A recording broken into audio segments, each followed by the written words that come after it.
Let's jam!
Ready for trial.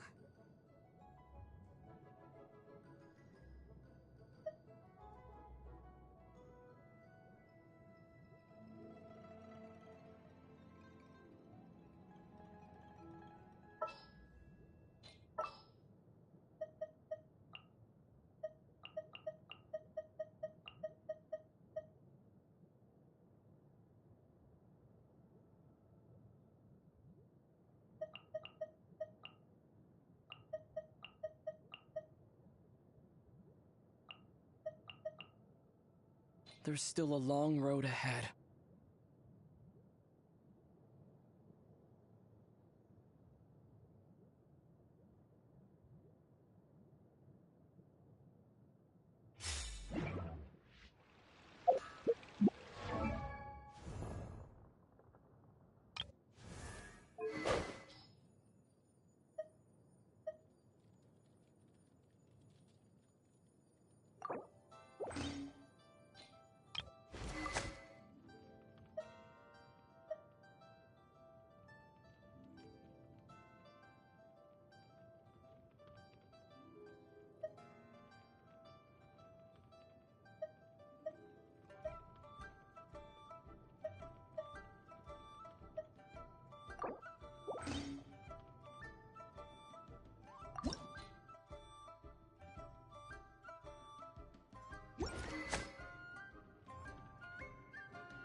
If you ever want to trade tactics, I'm always ready.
A huge statue, a grandiose cathedral. The people of Mondstadt clearly spent a great deal of resources and energy to construct them. But how aware of this was the Animal Archon on receiving this gift? And how much did he give back in return? Faith doesn't ask for anything in return, though, does it? As long as the gods have a clear conscience about it all, there's nothing I can say about it. Shh! We're about to enter the cathedral! Don't say anything bad about the Animal Archon! And actually, the Animal Archon is... never mind! I never specifically said I would enter the cathedral. I'll leave you two to mingle with the sisters. Huh?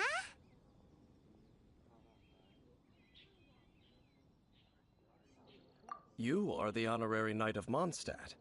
They will surely allow you to poke into these affairs with their utmost trust. Having me tag along would only make them suspicious. Correct. And just as our little friend said, I might say something bad about the church at any time. When a non-believer steps onto holy ground, the result is never pretty. I have never received the favor of the gods in the past. I don't see any reason I would need it now, or in the future either. That's enough about that. While we've been chit-chatting, the Abyss Order continues to act. Okay, then we'll just go in ourselves and ask around. I should warn you about one thing. Don't go mentioning the defiled statue inside the cathedral.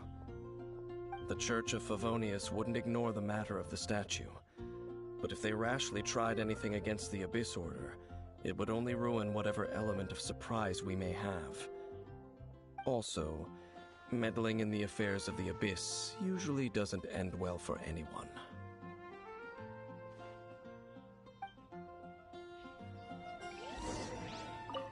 Go into the cathedral and ask around. I'll be waiting out here.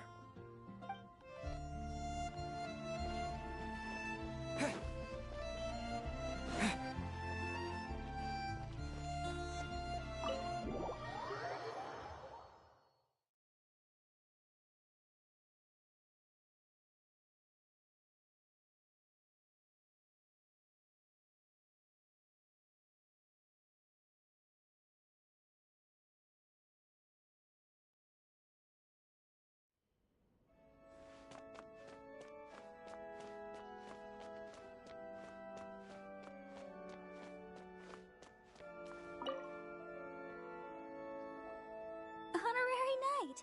Hi, how have you been? Do you need anything today? But I should first make it clear that if you need to borrow the Holy Lyre de Hermel again, we cannot oblige. It seems she hasn't realized it's just an illusion. Oh, we're here to ask some questions about something. Barbara, have you heard about the first field tiller? What's that? Field tiller. What does it do? Of course you wouldn't know anything about that. Okay, next question. Has the church ever lost a statue of the Seven? Huh? You're here to ask about that old story? Well, I didn't expect that. That was such a long time ago, barely anyone mentions it nowadays. A long time ago, there was indeed one statue of the Seven that disappeared one night without a trace. Nearly every member of the church joined the search for it, but it was never found. In the church's records, as you might assume, this incident has been called the Lost Statue of the Seven. Of course! Of course? Nothing? So do you have any other clues? Paimon means any other strange stories? Sorry, Barbara, but we can't tell you about the statue we saw just yet. Like Dane said outside, it's for your own good. Other strange stories? I'm not sure. Let me think about what other unusual incidents are in the church's records. Oh, the Tyrant's Final Fury? No, that's from another time. Probably unrelated.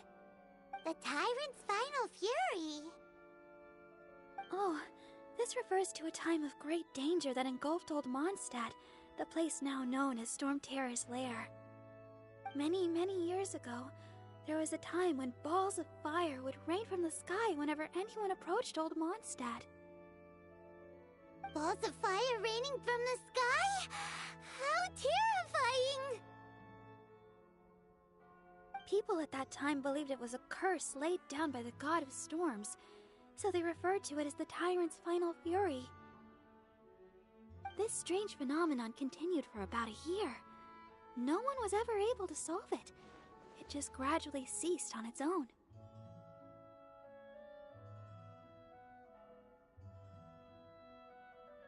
Right. Later, the theory of the Tyrant's Final Fury became less probable in the eyes of the Church. Common reasoning dictates that the god of storms wouldn't shoot fireballs. Perhaps it was something else that caused the disaster. Anyway, this incident might not be related to the lost statue of the Seven, but I just can't think of any other strange incidents that might be. It's okay. Thanks anyway. There's that pointless word, thank you, again. I can never get used to hearing it. Oh, Rosaria, it's you. If you're looking for the Knights of Favonius, they're busy with those monsters again. Those monsters?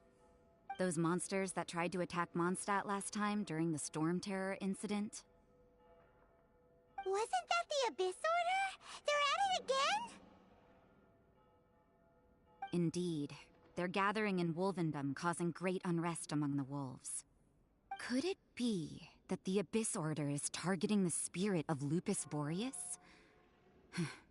As for what purpose, I can't say for certain. Master Jean has already headed off to Wolvendom. I must also begin to make a move myself.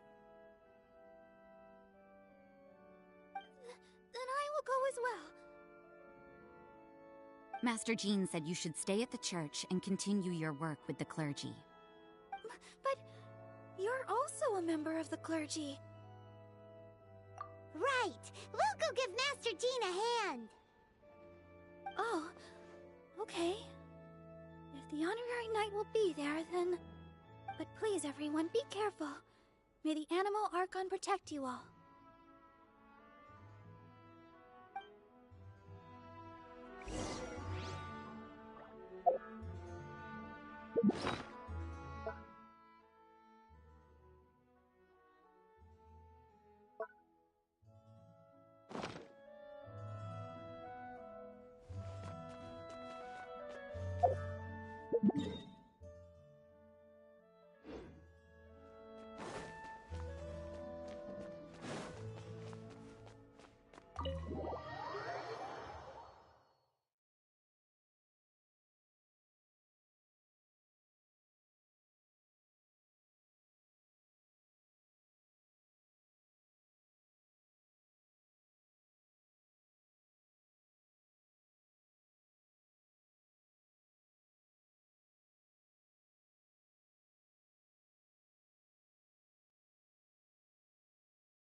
I see. Has the Abyss Order already launched a new operation? This could very well have something to do with the defiled statue. We should go as well. But what is the Abyss Order going to Wolvendom for anyway? Are they looking to do the same as they did with Dvalin? Not again! No, that's not likely. Unlike Osile, who was just suppressed, Andreas died long ago. Today, it is just his spirit that stands guard over Wolvendom. The Abyss Herald may just be targeting the spirit of Andrius in an attempt to garner some information from one of the Animo Archon's old companions.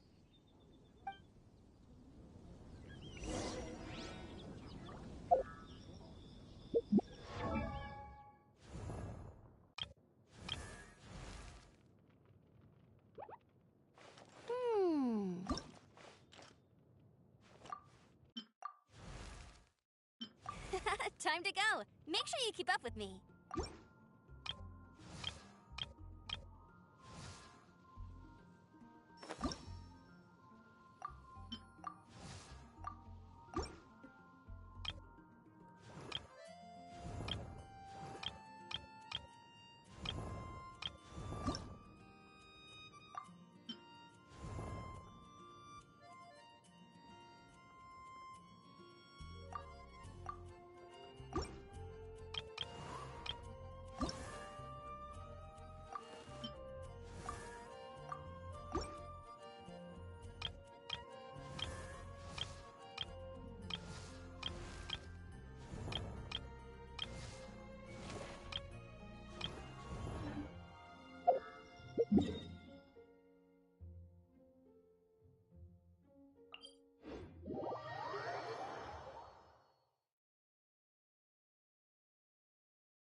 If you ever want to trade tactics, I'm always ready.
Push your luck.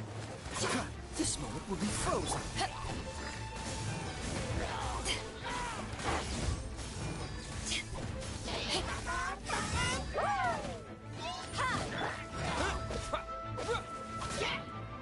Terra Smash!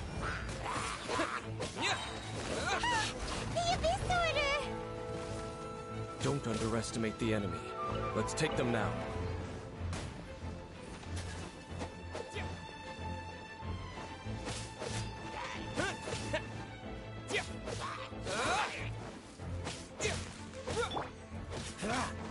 Freeze!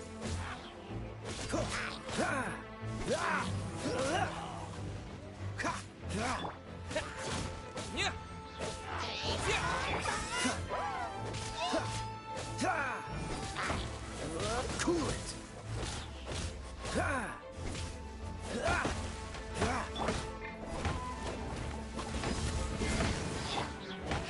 Freeze!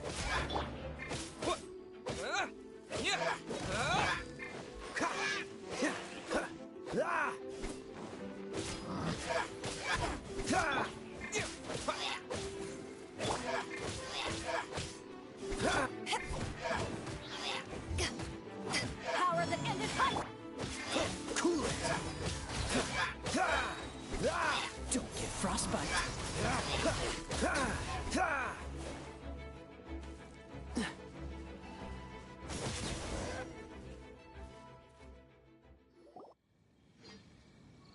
Whew. There sure are a lot of enemies around here. The closer we get to the target, the more enemies there are. Fits the Abyss Order's style. Yeah, let's go! I'm not going any further. Huh? Why not? Is it because you're afraid of fluffy animals?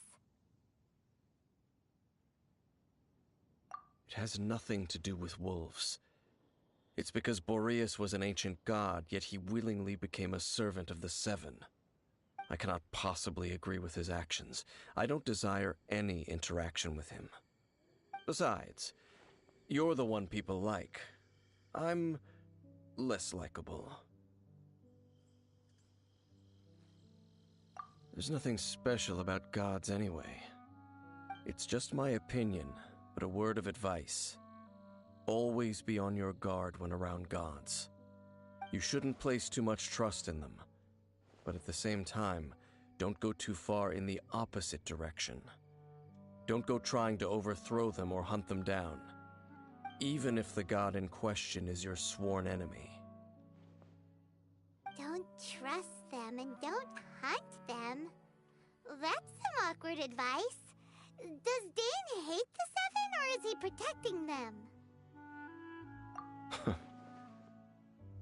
Lest I repeat the failings of my forebears, I will tell you one final fact. Huh? What fact? The destruction of the nation of Canria by the gods is the reason the Abyss Order now seeks to destroy the nations watched over by the Seven. Well, enough chit-chat. We should get back to business. I will go take care of the remaining Abyss Order members in the area. Try and keep your visit with Boreas brief. Afterward, let's meet at the entrance to Wolvendom. Up, there he goes. What a strange man. Yeah, that's true. You also keep your guard up against unfamiliar gods. At the Rite of Dissension in Liyue, your decision was very similar to what Dane would do. Not the easiest situation. Honorary Knight, Paimon, what are you two doing here?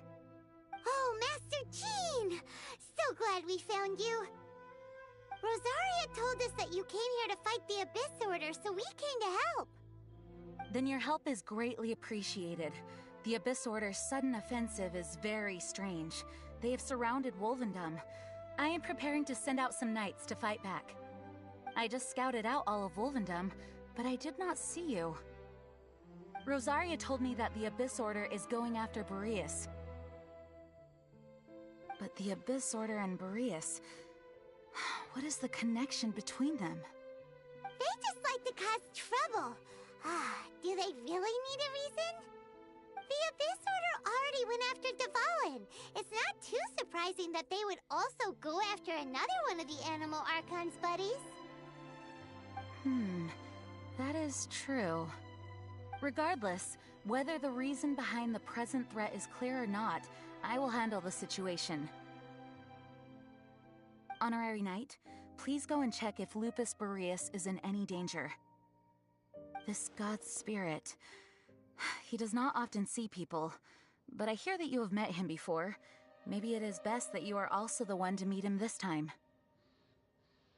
Okay, be careful. Thank you for your help, Honorary Knight of Favonius.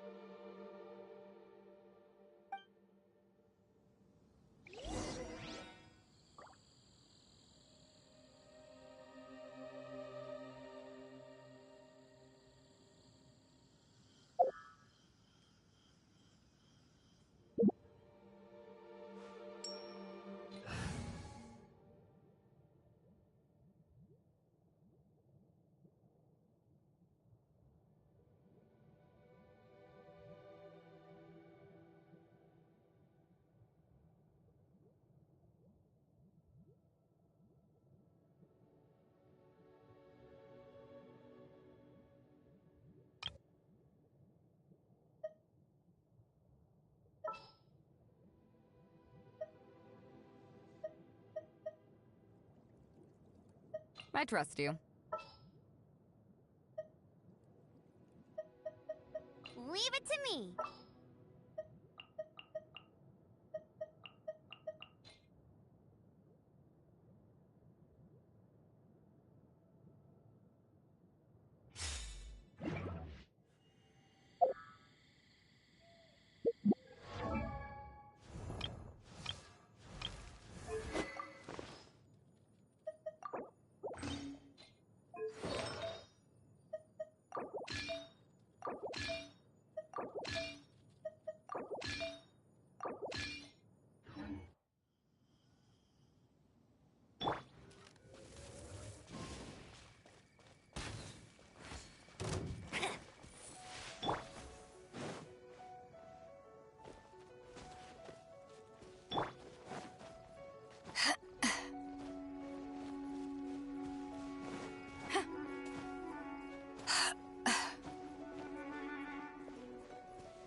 You, not welcome here!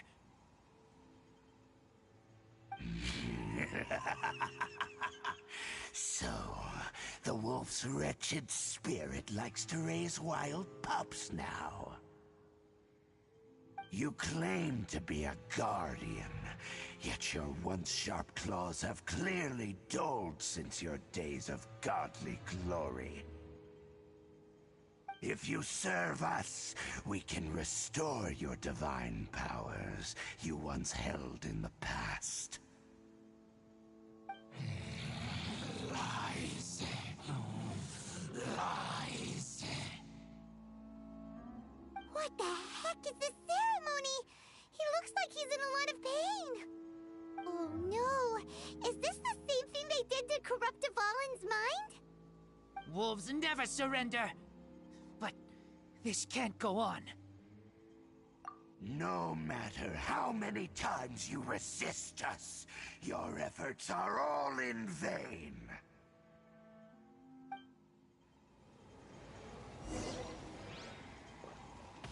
bow before the abyss.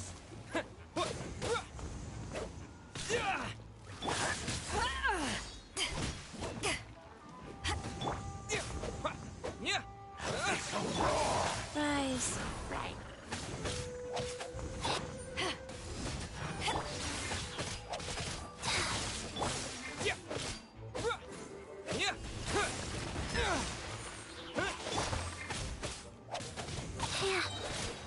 No one escapes my...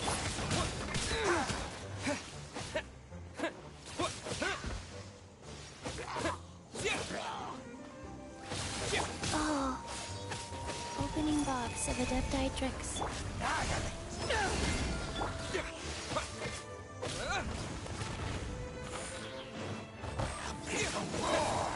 Wow. Oh. Faster? Okay, fast.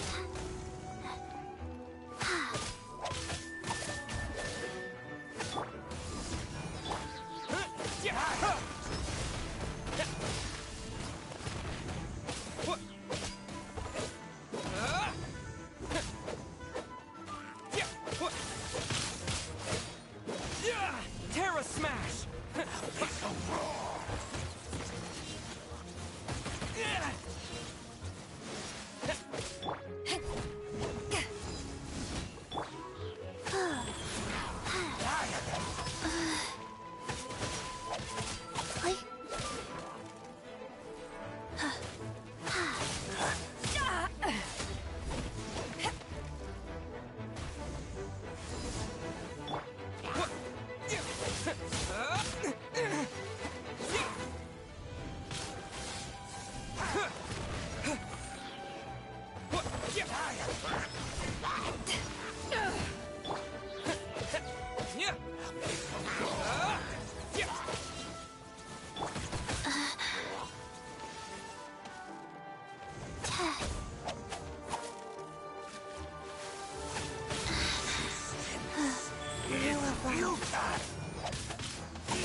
Terra Smash!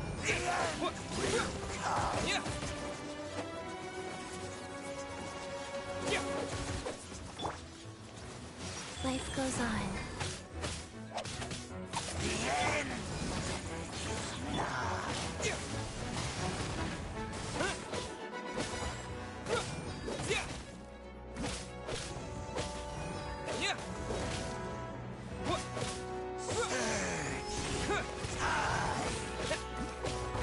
Let it rain.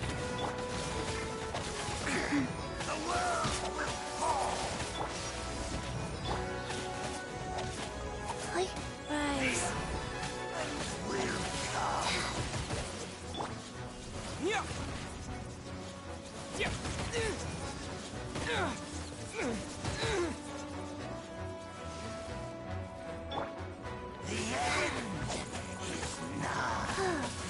Oh.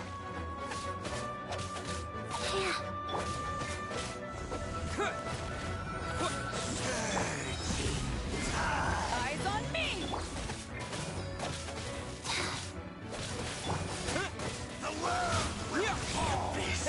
Shall rise once again. Quick!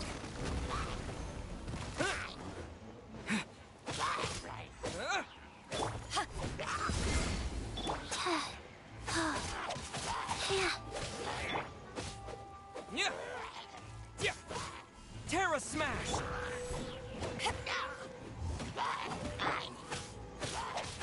Go.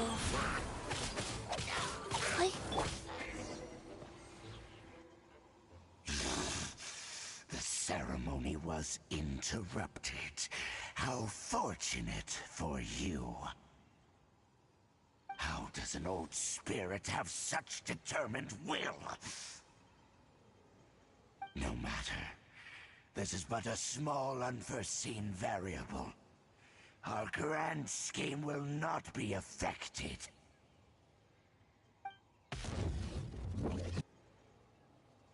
It disappeared again!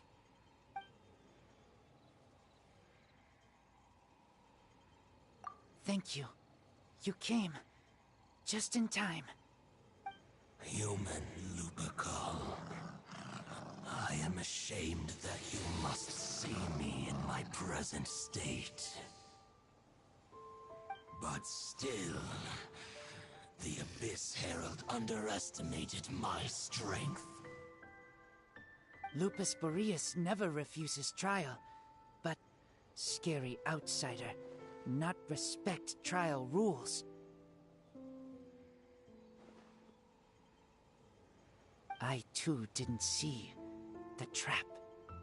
Wait, so you mean the Abyss Order had everything prepared to corrupt Lupus Boreas' mind, then lured him out under the pretense of challenging him in a trial? Thank you. In the future, my claws must get sharper. You smelled danger and came here? No, we heard about the danger. Paimon's notes doesn't even know what danger smells like. Besides coming to help, we actually have something to ask you about, too. Excuse us, Mr. Wolfgod. Do you know anything about the first field tiller? I pay no heed to the contraptions of humans. I know not what this field tiller is. Though there was indeed one human-made machine that I can never forget. It entered into my proving ground by accident, and I mistook it for a challenger. But it could not think, only fight. It was designed as a pure killing machine from top to bottom. I eventually damaged it greatly with one of my attacks. Before it fell to the ground, it fled the proving ground. By the sounds of it, it's possible that could have been the very first field tiller, right? Missiles. I do not know this strange word. As I said, I pay no heed to the contraptions of humans. It could spin, leap high into the air, and even shoot fireballs. Although no match for a god, it was stronger than even many who wield visions.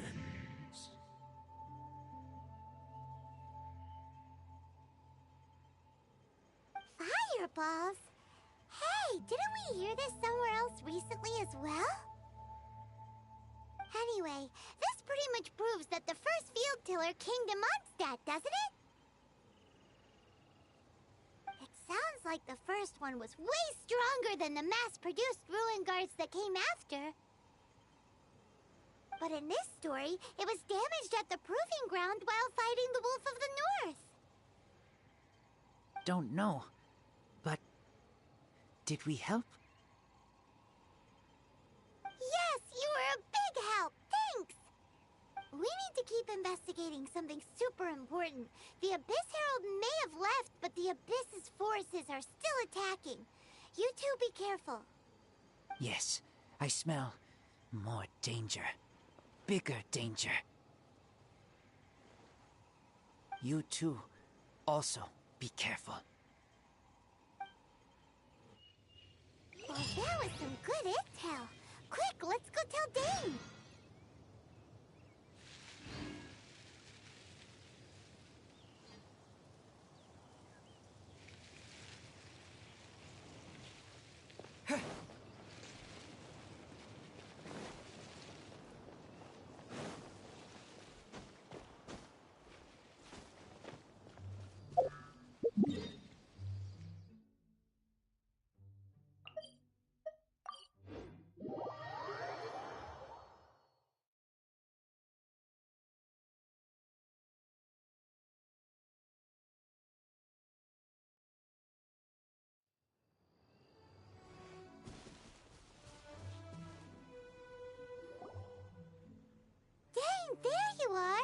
Did you see Master Jean?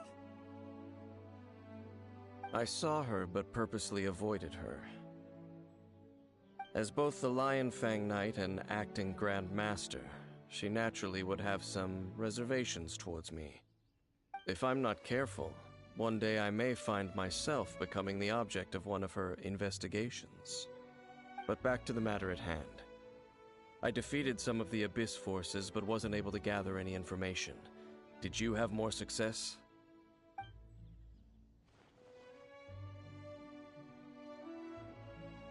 I see. Well then, we can more or less figure out where the first field tiller ended up. Huh? Really? Just from the Lupus Boreas story? That information combined with a more comprehensive analysis. For example, the old story you told me you heard in the cathedral. Exactly. The strange story told to you by that young sister, long mistaken to be a curse rained down by a deceased tyrant.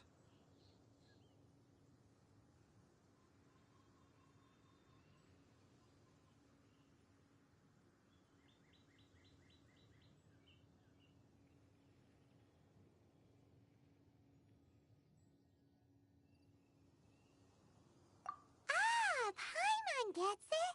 So the tyrant's final fury was really just missiles fired from the field tiller after it ran from Wolvendom. After it was damaged in the fight with the Wolf of the North, it must have wandered into the ruins of Old Mondstadt and stayed there. Then, whenever anyone got close, pew, pew, boom! It would fire a ton of missiles at them, until one day it finally broke down for good, and the fireballs stopped raining from the sky. Back then, the people of Mondstadt hadn't seen many ruin guards before, so they came to interpret it as the tyrant's final fury. It looks like we need to make a trip to Storm Terror's lair and comb the entire area. What do you mean? Huh? You mean... Oh, Paimon remembers too! We saw that abandoned ruin guard sitting atop the tower when we went there before. Can't forget something like that.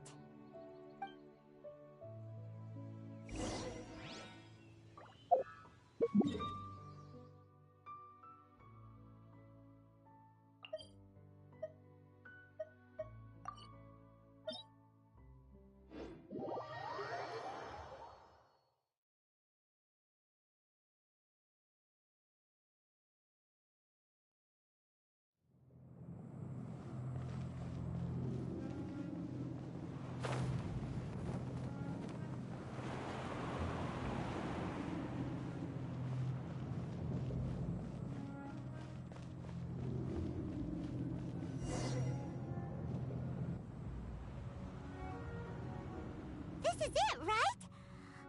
Okay then, use your elemental sight to look for the eye. Ooh, so what did you see? Huh? Nothing? Oh, but Paimon was so excited! What's going on? Are you sure you did it right? This requires another method. Using elemental sight on a field tiller is of no use because it is not powered by the elements. Let me give it a try.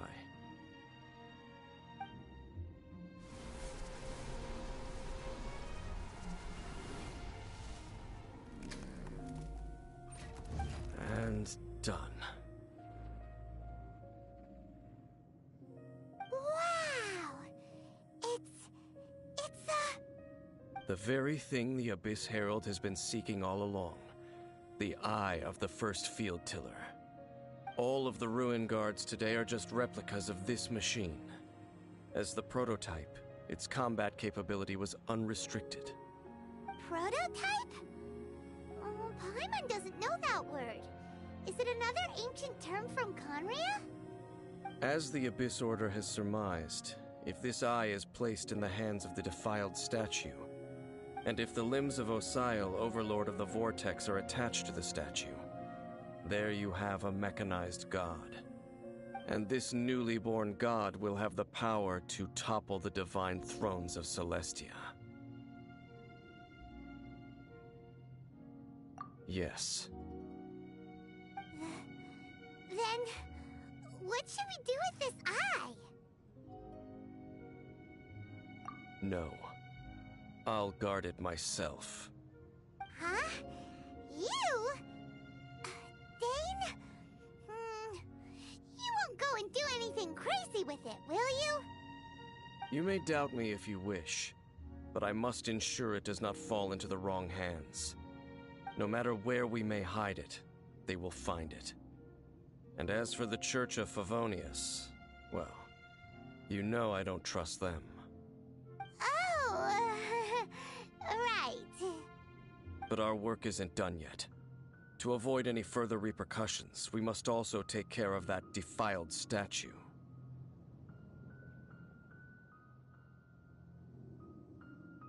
We can't have the church get involved. Let's handle it ourselves. As for what I mean by take care of it, naturally I mean to completely destroy it. Destroy it?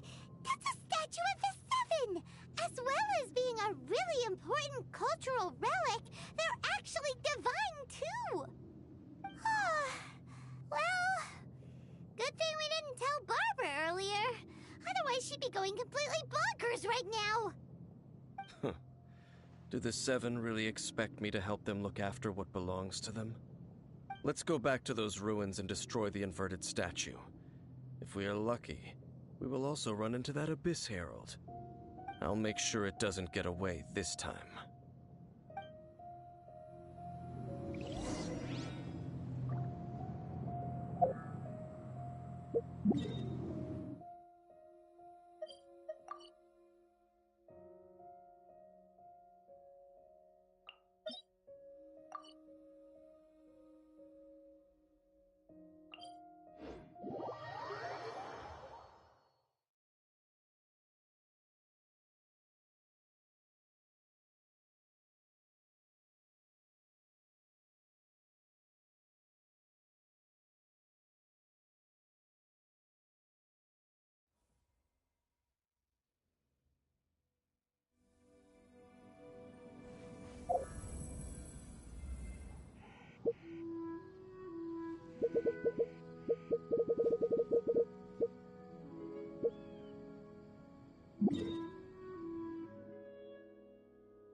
So after all that running around, we end up right back here again.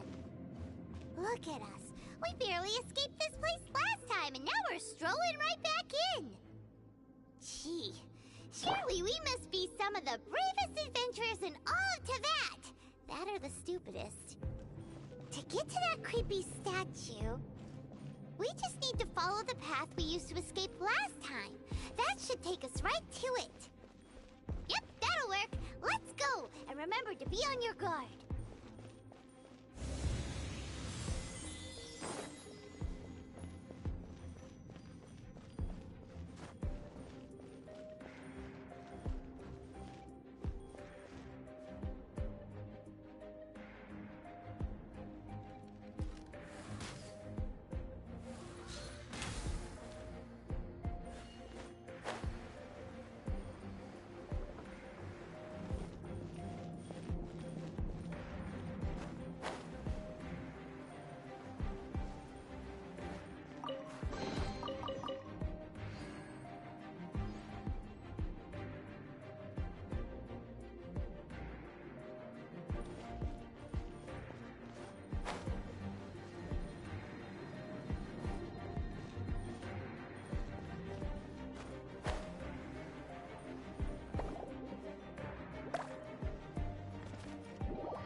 Looks like we're here.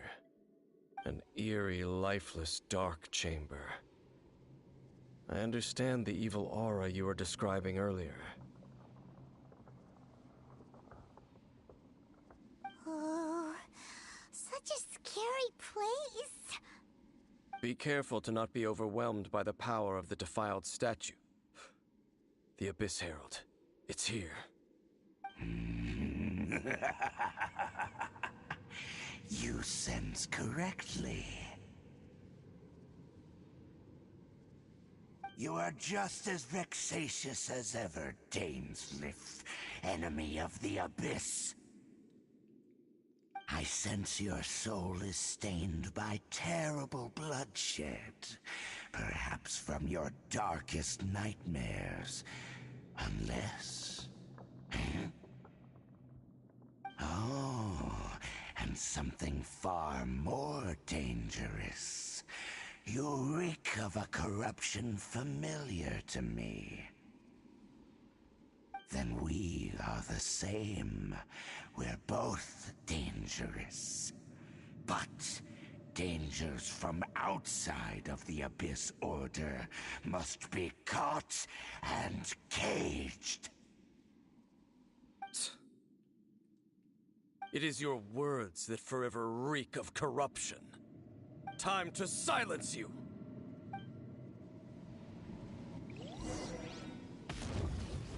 We're way behind schedule.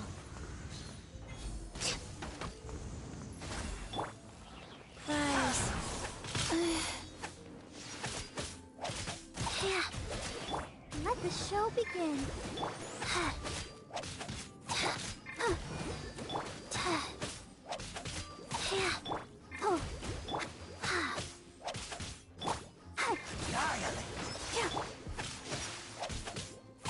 Access denied.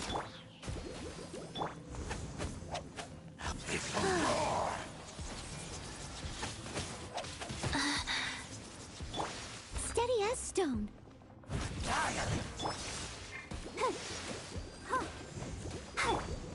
Life goes on. I'll protect us.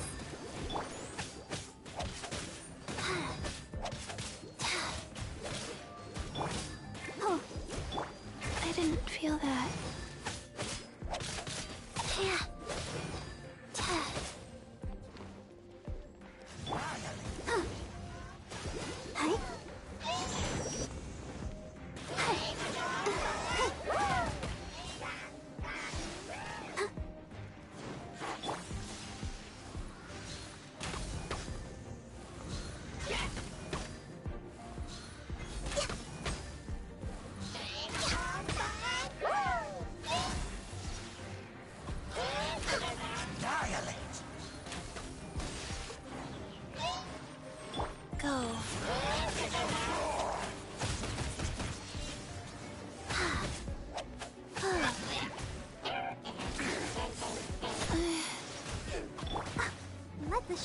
begin.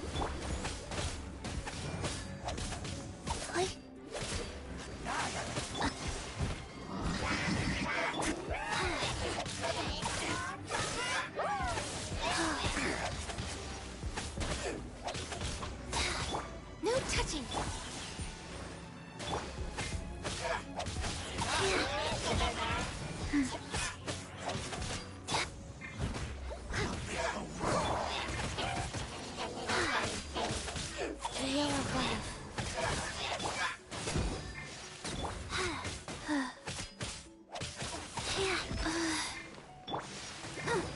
Let's dance.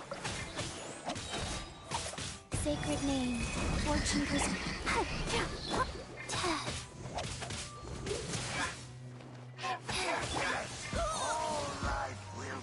Leave it all to me. Someone needs.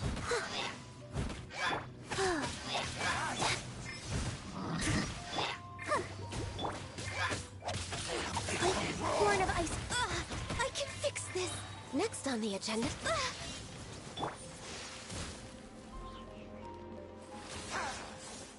Ready, steady, go! All hail! Access denied.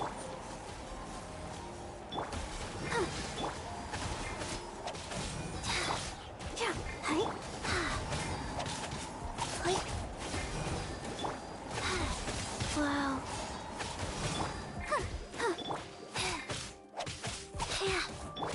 Let the show begin. Rise.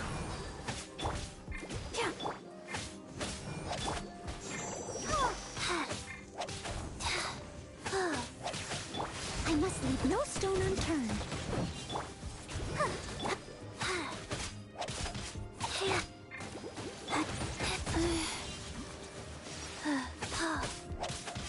No touching.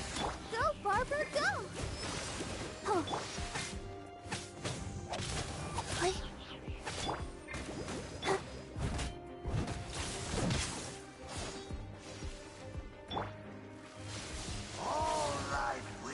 Life goes on. I'll protect us.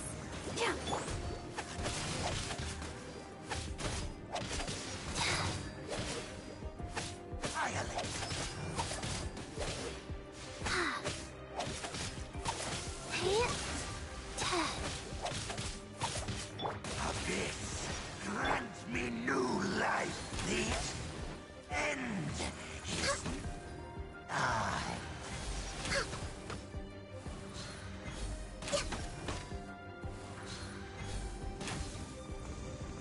Born of ice and frost. We're way behind schedule.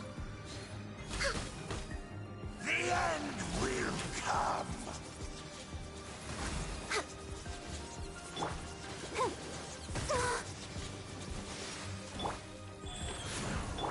Let the show be.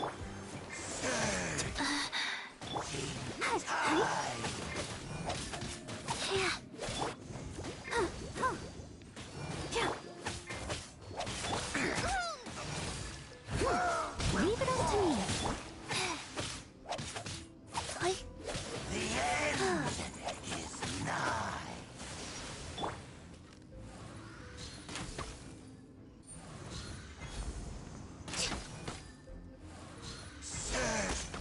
Searching tide. No touching. Let's dance. Go. Go. Oh.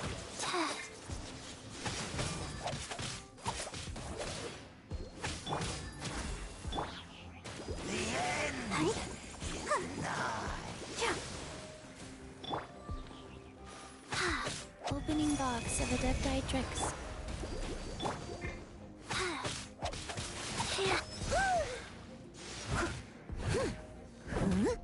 Steady as stone.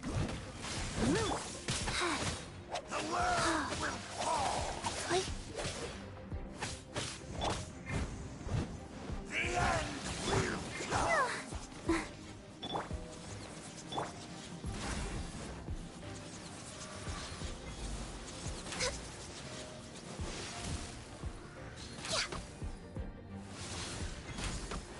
make healthy body, healthy mind.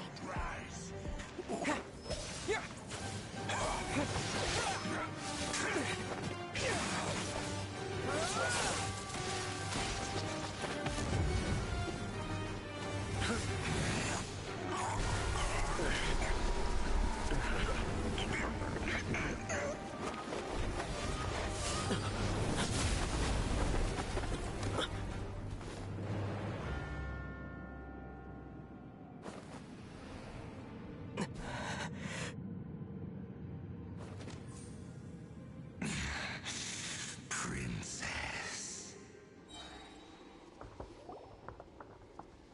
Hey! Could that be? Ether.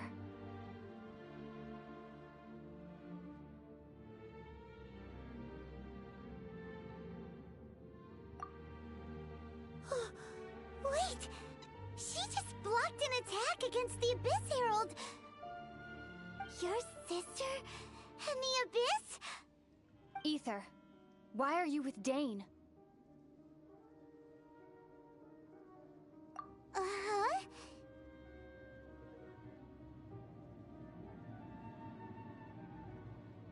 Your sister knows Dane? Lumine, we meet again. What's going on here? Dane knows her too? You shouldn't team up with this man. He is my enemy. Lumine.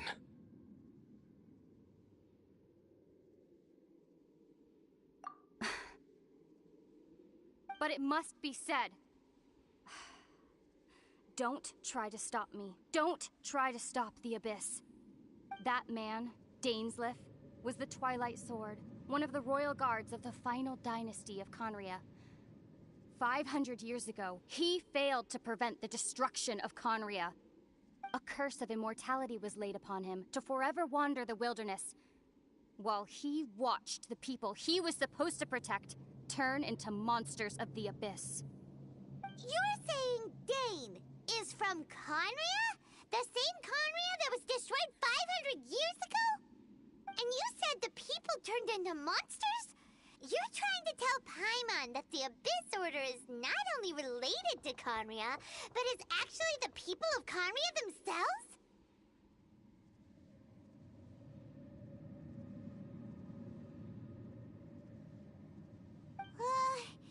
And the whole thing about Dane being your enemy... Paimon's so confused. Home. Yes, of course. Home is wherever we are together. But I cannot go with you to the next world to find a new home. At least, not yet. Until the Abyss has engulfed the thrones, my war with destiny will see no end.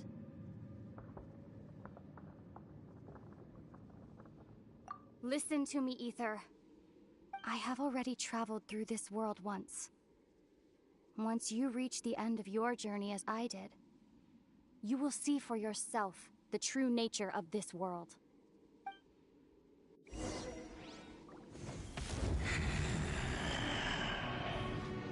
So we'll meet again. Though we need not rush, brother. I have more than enough time to wait for you.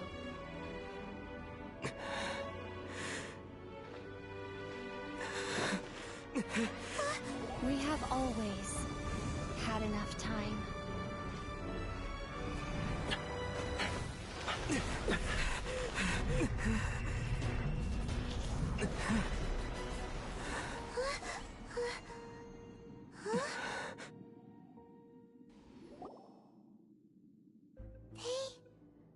Left. Oh, don't be too sad. We'll find them again. Look on the bright side. At least we got some really useful information.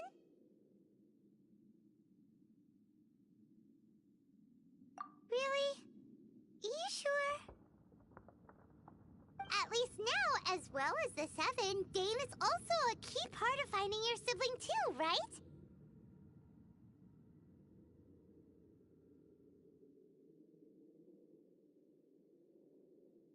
That's right! By the way, what they said just now is all pretty confusing. Did you understand it at all? Oh, well then, let's go over it again.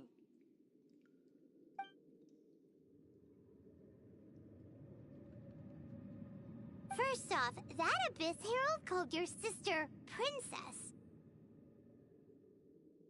It seems like your sister is leading the Abyss Order. Even the Abyss Herald answers to her.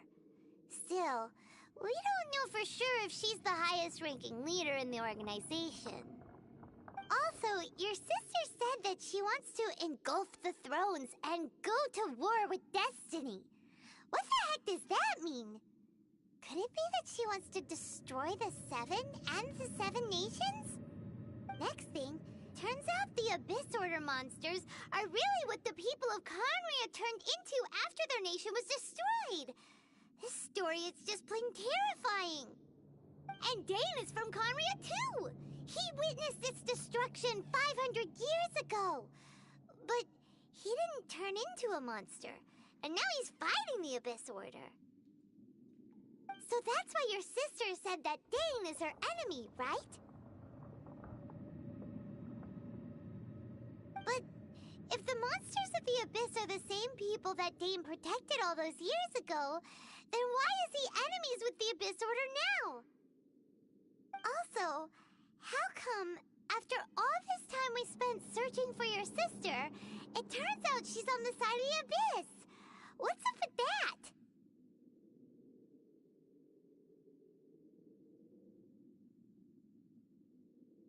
Yeah, you're right.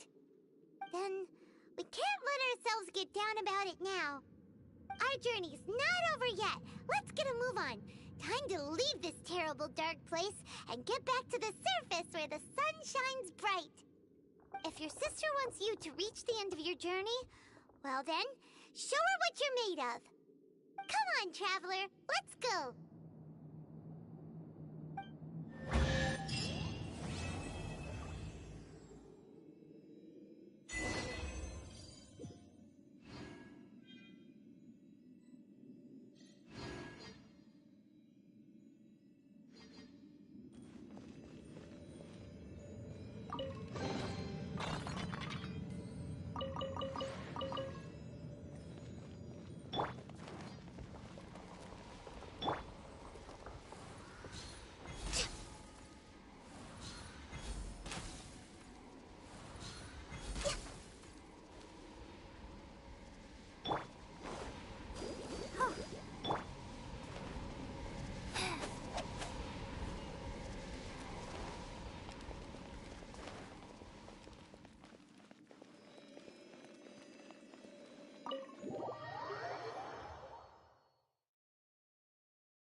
Alright, want to apologize because I'm still like trying to process this. Like hardcore. I mean, I kind of had the feeling, but I really didn't expect this. Alright, give me a bit. I need to find my headphones for my feed. Give me a bit. I'm sorry.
Abyss Heralds? I think that's like the last thing I'm worried about, to be honest.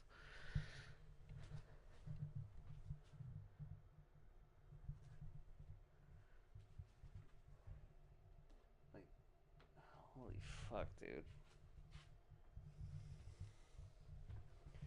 Wait, hold on. Make sure that's plugged in. Okay. Alright, I apologize. I had to freaking make sure everything was good. Um, yeah, I, I don't know, dude. Like, okay, I do remember.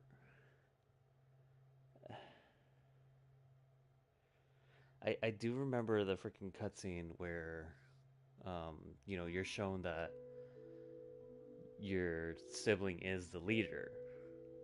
I do remember that, but I, I, I kind of want to say I had the feeling that Dane knew her. Like it was kind of obvious, but for it to be 500 years ago, and for him to actually be one of the people of Conria, I think it was called. And I kind of had the feeling like for the Abyss Order to actually be fully related to Conria, I had that feeling. But for them to actually be the people of Conria, that's kind of what threw me completely off. I was like, it, I mean, it kind of makes sense now. It explains why the Abyss Order are so against the gods now.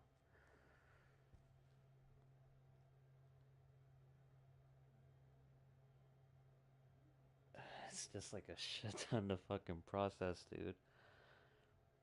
Like, I'm so. Like, I guess kind of like everyone that just started this game and everything, I got so pulled into, your main character's story where it's like, oh, you're just traveling looking around for your sister or your sibling. Sorry, I'm so used to this one where it's the sister. You're traveling to look for your sibling, trying to get them, and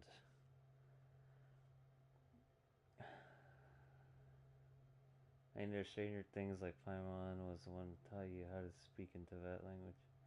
I mean, yeah, that's true. But then it makes you wonder, how does your sibling know? I mean, yeah, it's been 500 years, but here's the thing. So, and this is the big question that came up to me like after that. Dane was made to be immortal for 500 years. What does that say about your sibling?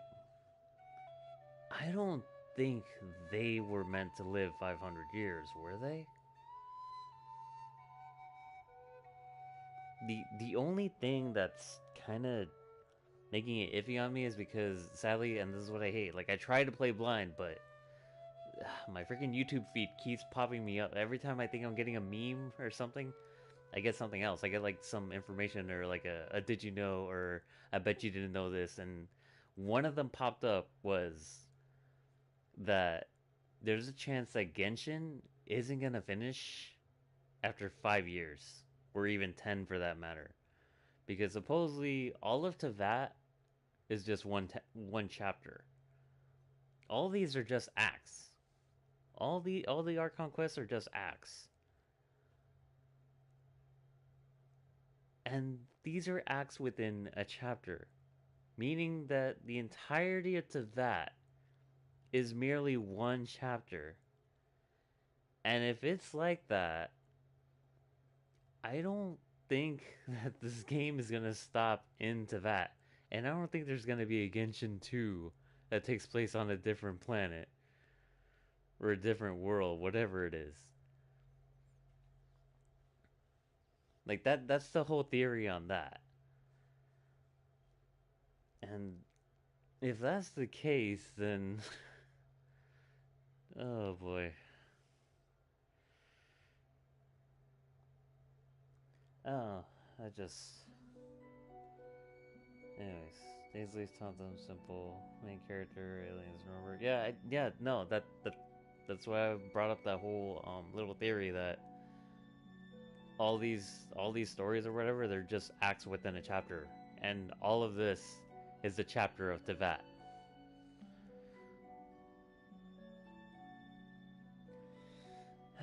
Gacha don't ever end until they run out. Money, look at the other game Honkai. Story just got multiverse added to the expand story. Well, yeah, that's the thing. Like I said, all this is just taking place in Teyvat, and they hop between worlds. At least that's the whole, how the story starts. They were hopping between worlds. So, this is just this world.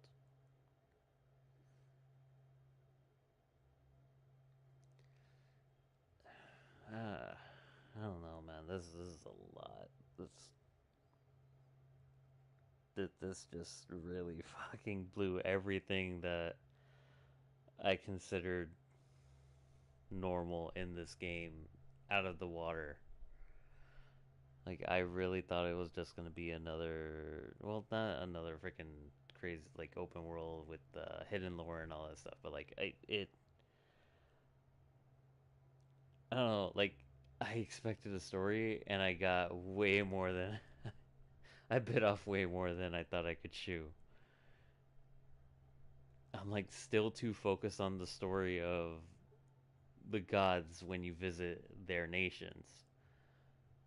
I can't lie, I almost completely forgot, like, the whole point of this is you're finding your sibling, not dealing with these gods and their nations and their problems. No, you're just doing this because you're trying to find your sibling, and everything you're doing is supposed to be getting you closer to it.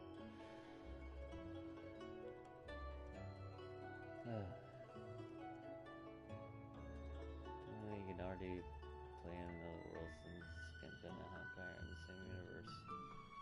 Are they? Well, I wouldn't be surprised. The funny thing is, though, you look at Honkai, for those that don't know, or the ones that, because you don't know, they are by the same creators, MiHoYo, But Honkai is more like a futuristic type based story, I guess.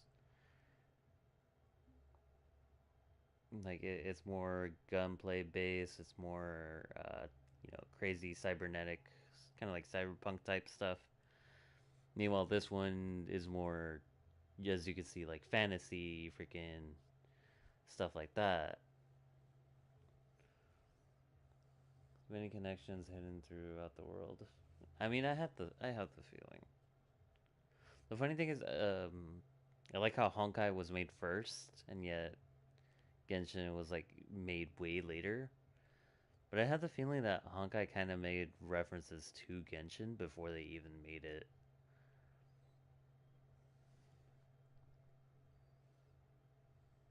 Alright. Wait! No, no, no, no, don't. Okay. Anyways. I'm still just... Oh, hey.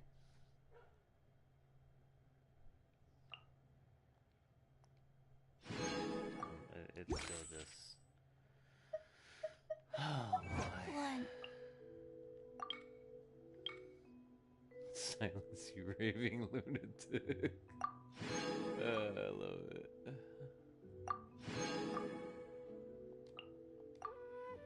Oh, dude. I just... I don't know. And I really don't know what to do after that. Like, you finally find your sibling, and now what do you do? Like, they just disappear. You don't even know where to.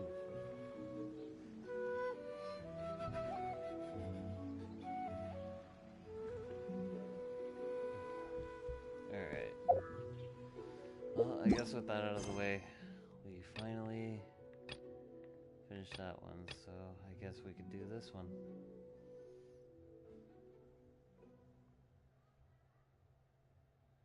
Path through the storm. Choose a view, I'd say. Collect your thoughts. Share your feelings with Paimon before embarking on the next phase. Oh yeah. Yep, I definitely need to... Oh boy. No, but you know what? Now it really does make you wonder, man. Like, I don't know.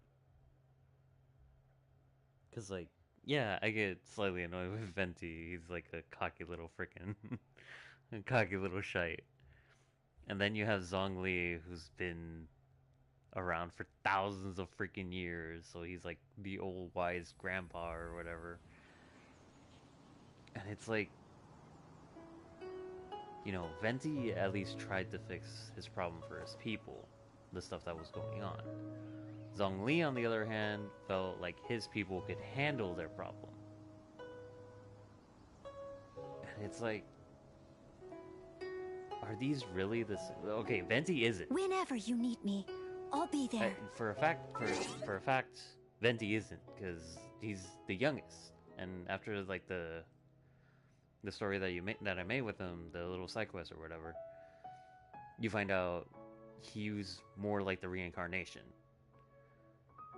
But it's like, you look at them and it's like, are these even the same people that they're talking about? Like 500 years ago. Like, what?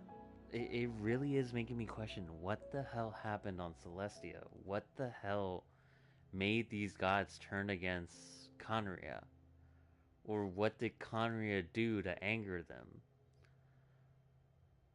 Yes, I know. If I read more into the lore, I'll find out. I know. I want to play this blind. I really do.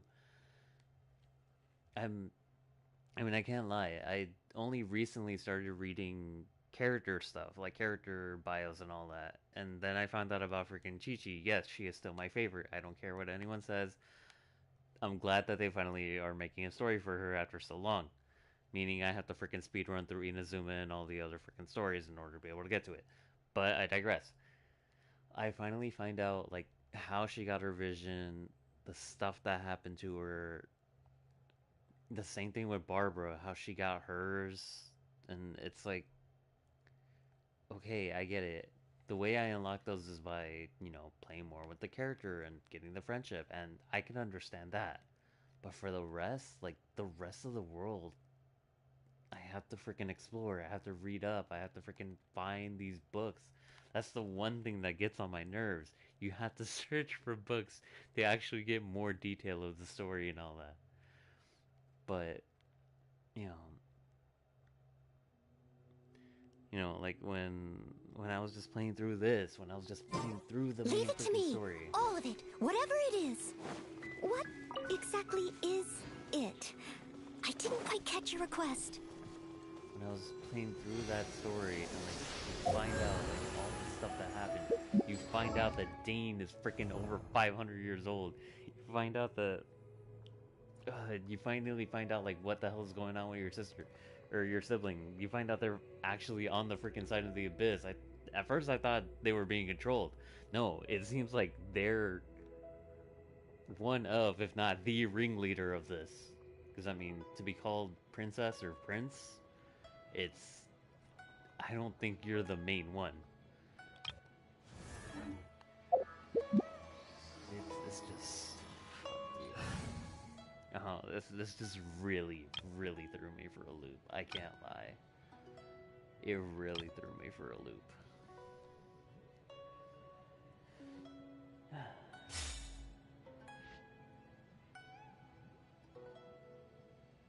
Let's see, reaching the soon. Should warn you. Any new hires at the same time with stories being made socials. Our shit was made by new hires. Eh? Okay. I mean, Venti isn't the youngest. Well, okay, maybe he's not the youngest, but he's the one that, was like, I don't know, a few years. Like, I think Venti was made the Wind Archon after the events of Conria, if I'm recalling correctly. I could be wrong. But I think Venti became the Wind Archon after Conria.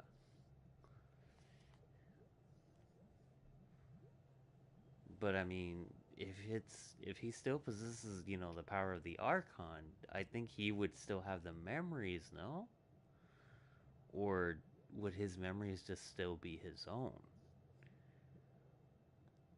Zhongli is the only one that, has been around through everything.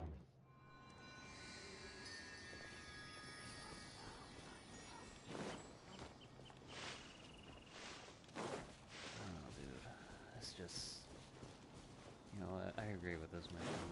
Yeah, I need to take in the view outside Leeway Harbor to collect your thoughts. Yeah, that's what I need to do, because holy shit, this is just... And this is the furthest I've ever gotten in this game.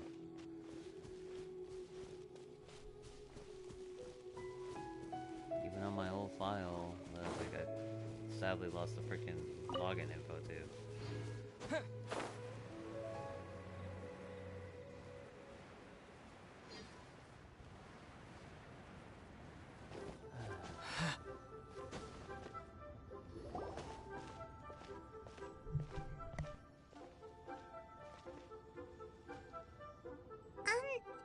Are you okay? Paimon never imagined your sister would have sided with the Abyss. Well, keep your chin up.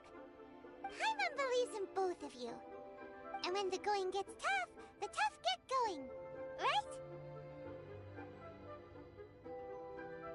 She said we needed to reach the end of our journey. Paimon bets she still has lots more to tell us. And we won't find out what this journey is or where it will end unless we keep going.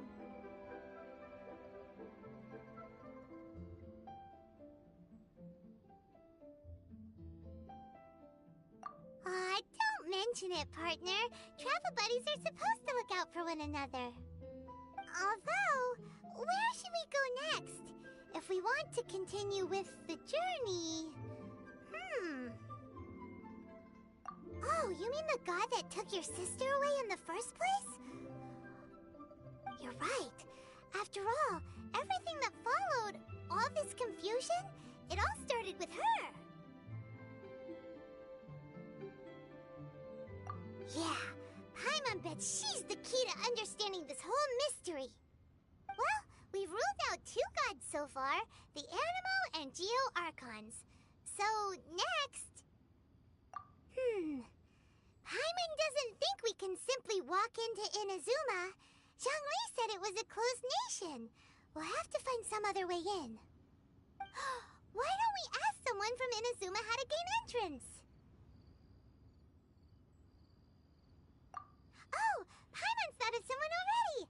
Atsuko in Liyue Harbor! She's from Inazuma! Let's see what she has to say!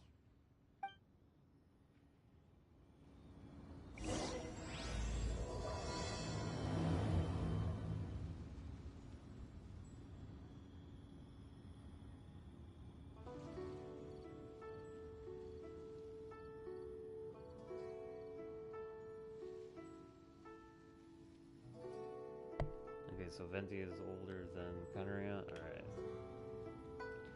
Then yeah, that... It really makes you wonder about all the gods, dude. Like... Venti acts like your friend, and especially after the little event that I did, you know... It really puts it into perspective, like, a lot. Are these gods really your friends? Like, would they even still be by your side, like, after everything that's gonna happen?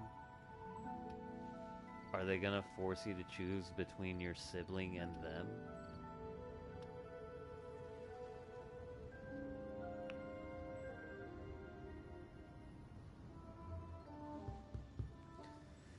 There's only one current Archon that hasn't fought in God War. Only one. Well, let me guess. It's the one all the way at the end, the one from the north, ain't it? The one that Sinora works for.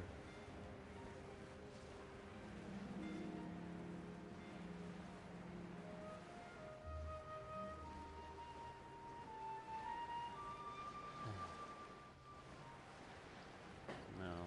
Alright, don't tell me. I want to find out by myself. I really do. I get it. I know. You want me to be in the know. You want me to be in the now. You want me to be in with the cool kids. But no, I really want to find out myself.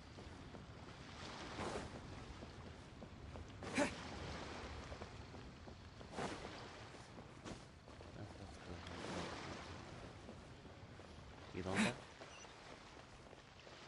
He's way the hell over there. It's so freaking fast travel.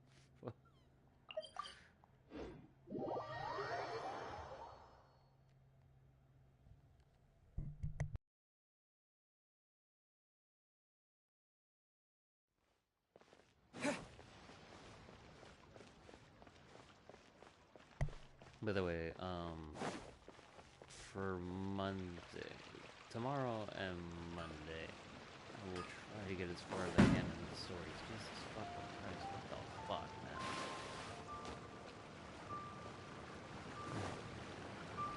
Anyways, I will try to get as far as I can in the story. I really want to get through them. So, where? What the fuck?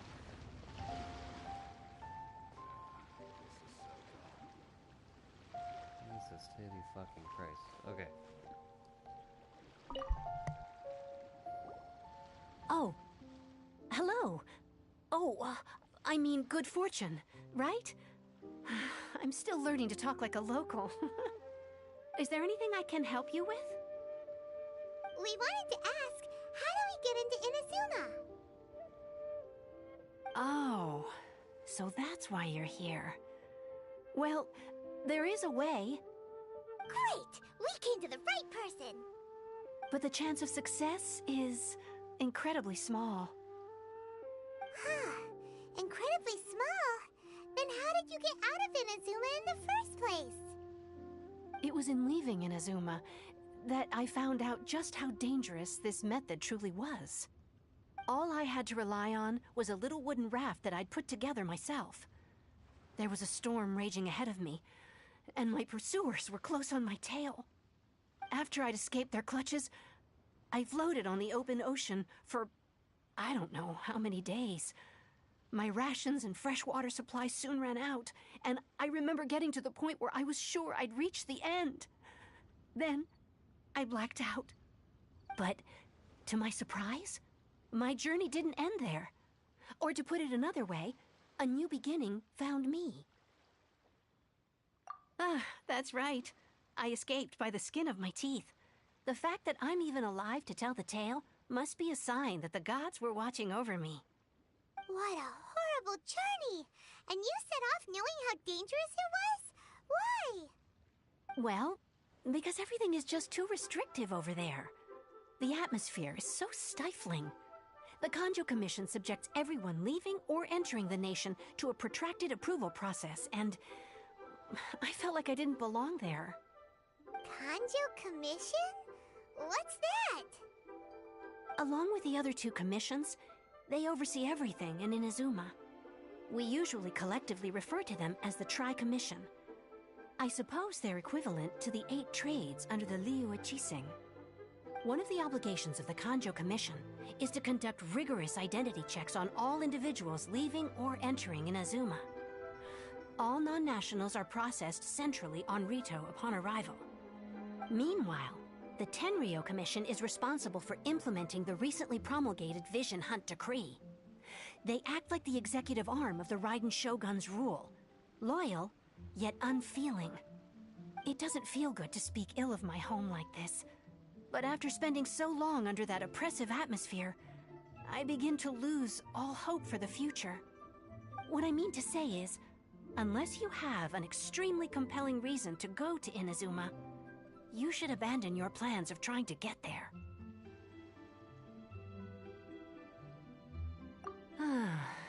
You should know that the sea around Inazuma is engulfed in a perpetual tempest of wind and rain. Supposing you survived that, you would still need to get past the samurai guards that enforce the Sakoku Decree, the closed nation policy of Inazuma. And even if you did manage to find a way, you'd still have to produce the necessary documentation at the Rito Center for processing Outlanders. Otherwise, you'd be kicked out immediately.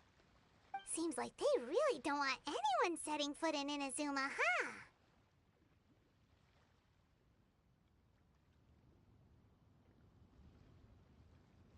They only set that up as a port to guarantee a supply of goods and information to the island. Most Outlanders would be unable to acquire the documentation needed. But if you really are set on going, there is one thing you could try.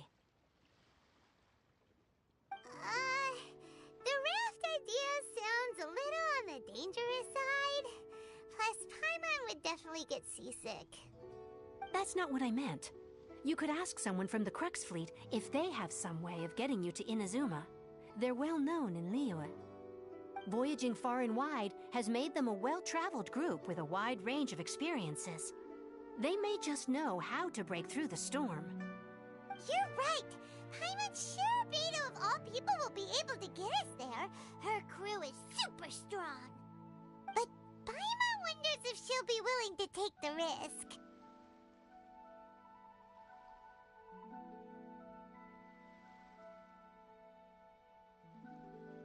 The Alcor is the flagship of the Crux Fleet. I heard that it's currently anchored by Guyun's Stone Forest on a supply run. This might be your best chance. Then there's no time to lose. Let's go find Captain Beto.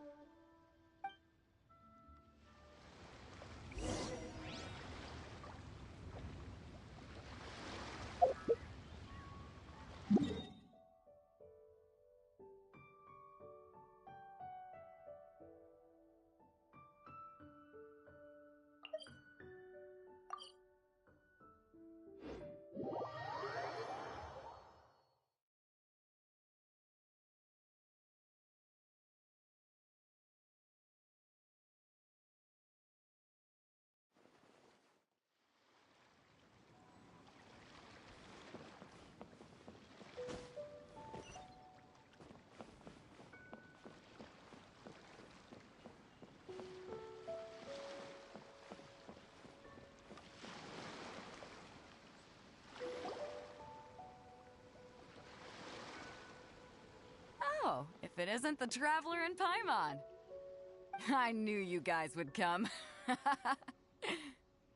Paimon? What a fascinating being. You two give off not only the essence of wind and earth, but also of... yes, the stars. Huh? The fragrance of what now? That's the weirdest compliment Paimon's ever heard. Pay it no heed.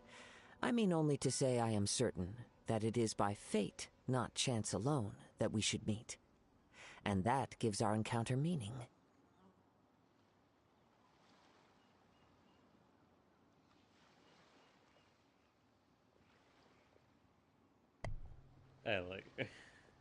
I'm glad I'm not the only one that started getting venti vibes off of this guy. I'm glad I'm not.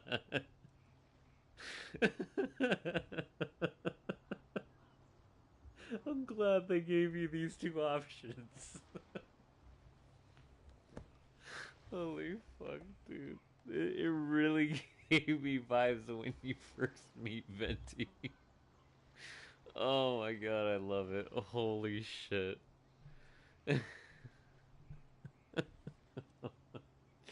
Okay. Yeah, I can tell that, you know, there's a lot of real world inspiration behind shit like that. I know. And it sucks. Kind of break into the land of eternity. I'll see. Anyways, this must be your bard for hire. I love it. Basically, upgrade event 2. Alright. Well, I mean, it kind of would make sense. I do see like a bunch of characters are like beefed up versions of others. This young man is Kaidahara Kazuha, a temporary addition to my crew for reasons I won't bore you with. Occasionally, he opens his mouth and flowers come out instead of words. With this fine ship and the soft sea breeze, would it not be romantically irresponsible of me not to acknowledge it with a line or two of poetry?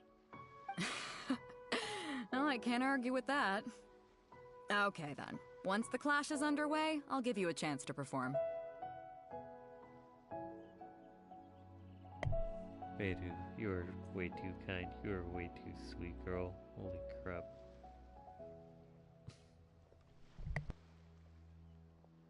Only if the mood takes me, of course. Poetry for poetry's sake tends to lack meaning. Hey, you don't want to pass this opportunity up too easily, especially seeing as our great hero here might be in attendance. Oh, wait a minute. What's the clash? Also, just to clarify, by great hero, do you mean... Huh? I thought you might be here to sign up. You're telling me you've never even heard of it? The Crux Clash is a martial arts tournament that I hold. There'll be a whole bunch of folks taking part to showcase their talents. There are two important rules. 1, competitors must be renowned fighters. We want those with real martial arts ability, not just people taking part for the fun of it. So, you've got nothing to worry about there. I don't think there's anyone out there who hasn't heard of you. 2, you can't take part if you've got a vision. Otherwise, things get a little one-sided. You must be feeling confident, but you might want to watch out. There are a few crouching tigers and hidden dragons lurking around in Liyue. And with Liyue's savior taking part in the tournament, now that's gonna turn a few heads. I think we can expect a healthy turnout this time. But we didn't come here to take part in a martial arts tournament.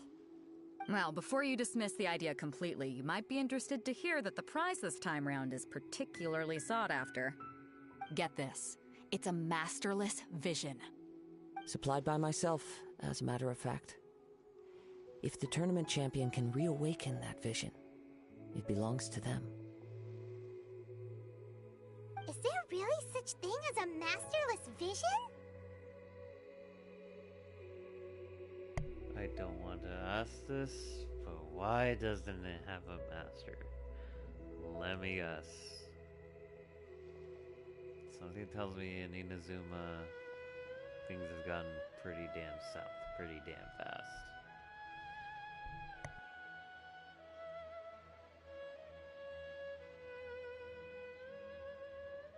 When a vision bearer dies, the light in their vision will fade away.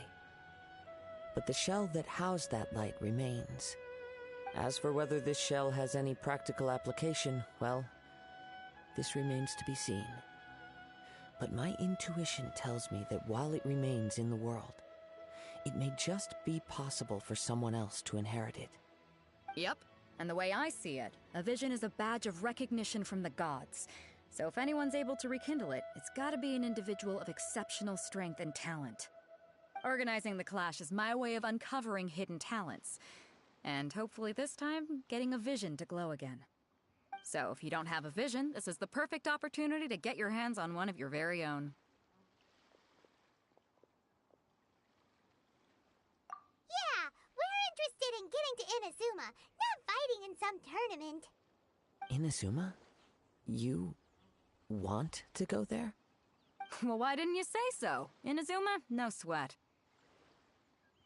In that case, if you win the tournament, I'll give you a choice. Masterless Vision, or a ticket to Inazuma aboard the Alcor. Up to you. Wait a minute.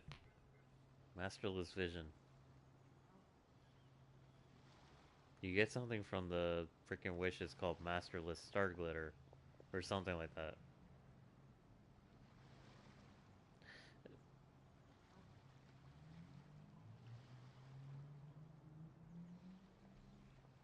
I'm having a sense of existential crisis.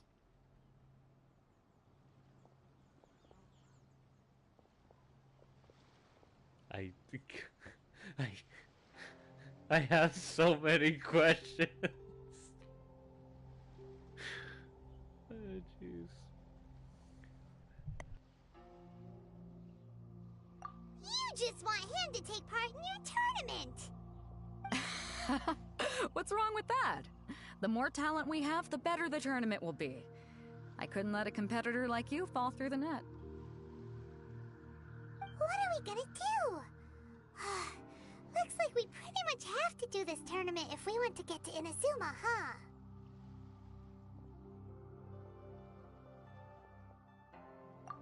Great. Then let's get you signed up. Head to the tournament arena in Guyun Stone Forest. Kazuha and I will be over soon. It seems like it will only be a matter of time before the answer is revealed.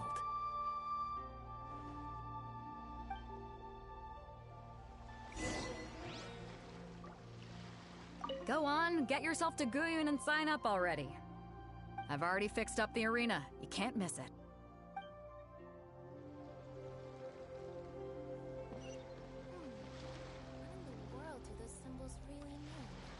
Martial arts tournaments always remind me of the duels they have back in Inazuma. But when the combatants are obliged to exercise restraint, it is unlikely they will ever display their true potential.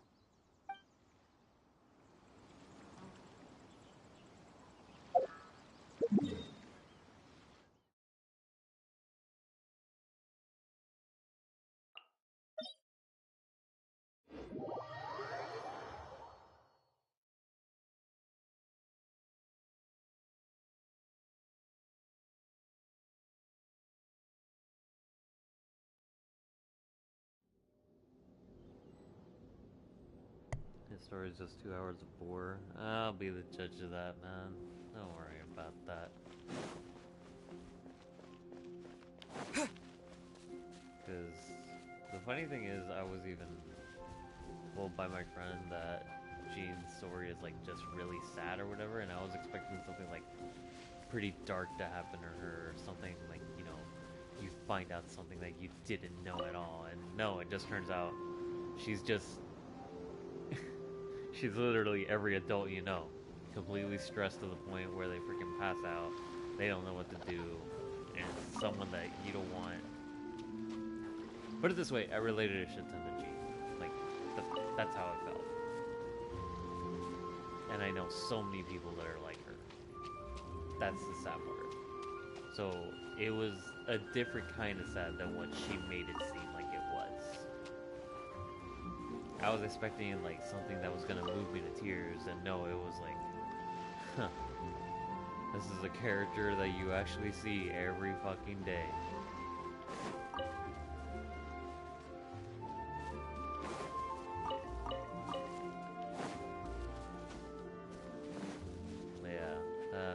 That's just me. Before we sign up, let's see who the other competitors are. Beto said that they had to be renowned fighters. Who will we be up against? Hello? Are you here to compete in the Crux Clash? You bet I am. Have you put your names down yet? Well, I'd have a look at the entrance criteria if I were you. Then allow just anyone to take part. The Clash is a comprehensive test of fighting ability. Anyone who turns up for show over skill is gonna get their butt handed to them. Nobody wants to see that, right?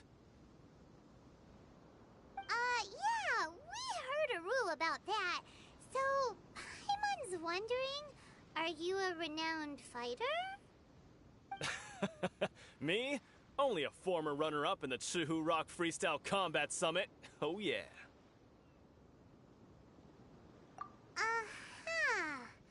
Also, that doesn't sound like the most official tournament out there. What? You... Nonsense. Have you been living under a rock? It's been going on for years. There were plenty of competitors when I took part. Not to mention, I've helped the Millilith catch treasure hoarders before. There were 2 of them trying to escape. I soon sorted them out. They tried to sneak past me under the cover of darkness. They didn't know what hit them. I planted a left hook on the skinnier one's face and sent him flying. Then, the big guy pulled out a knife. I stood my ground, of course. A roundhouse kick sent the blade hurtling into a beam above us.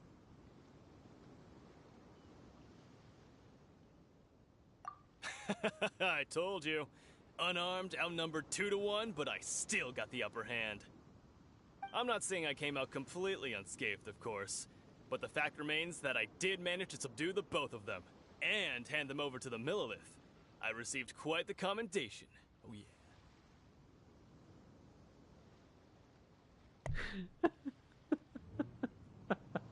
Just the face that they gave each other.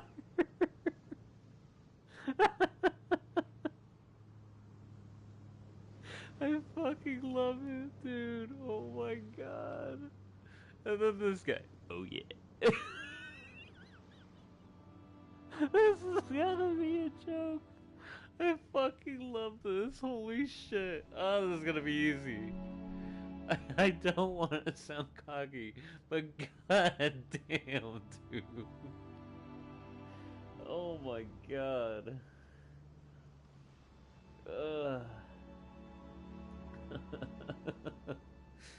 It reminds me of Satan from Dragon Ball Z. Check to see if it's the same voice actor. I guess because it's funny to me, because I found out that freaking Todd Havercorn is the one that voices Razor, and that dude is like one of the go-to guys for any freaking anime you've seen. Like, he comes out in almost every anime you've seen. At least the mainstay ones. But for us, even 4 or 5 treasure hoarders at a time is all in a day's work.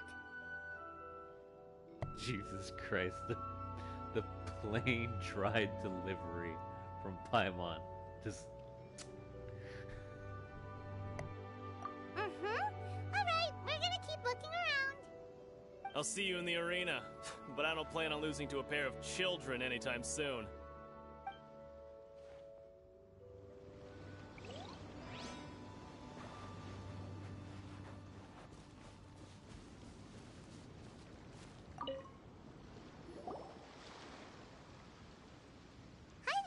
Are you here for the Crux Clash too? That's right. Nothing beats real-life combat for honing your skills. That's what our master taught us. But this tournament is more than just a chance to put training into practice. It's also a chance for us to obtain the masterless vision. Exactly. With a vision, we'd quickly become our master's top students. This master of yours must be pretty incredible, huh? Are they someone famous? Famous? He's the founder of the Lingshan clan, and his skills are unparalleled. Liang and I are both proud disciples of his. You probably wouldn't have heard of it, It was founded quite recently. The clan is nowhere near as famous as the Master himself, anyway. He's got to be a Grand Master or something. He's created many different styles of Kung Fu, and countless other clans have borrowed extensively from him. Yeah, other clans borrowed from him. Sure. Other clans borrowed from him. Yeah.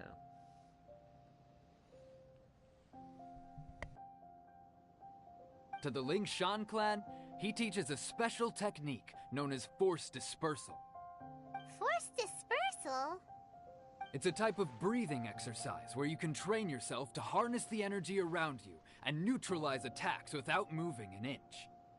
For example, our master can use it to alter the path of an attacking fist, or change the direction of an incoming stone, all without breaking a sweat. One time, he sent a challenger flying into the air without lifting a finger.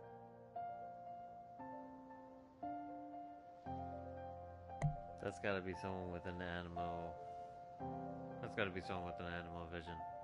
So who the hell around here has an animo vision?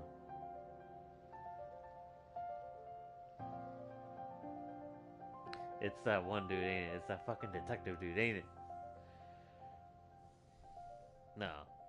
He doesn't seem like he would be stupid enough to do that. He's a fucking detective.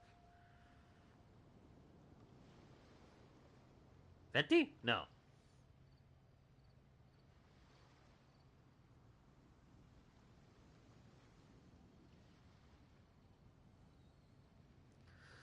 Someone that's a complete idiot. Someone that uses an animo vision. It's gotta be animo, because in order to be able to move things in the air, or without even lifting a finger, without using rock, without using pyro, without using cryo, without using water. Not leeway. Alright, he's from Inazuma, not leeway. Yeah. It's not the guy I just met, Katahara. I saw he has a wind vision too. I saw it on his back.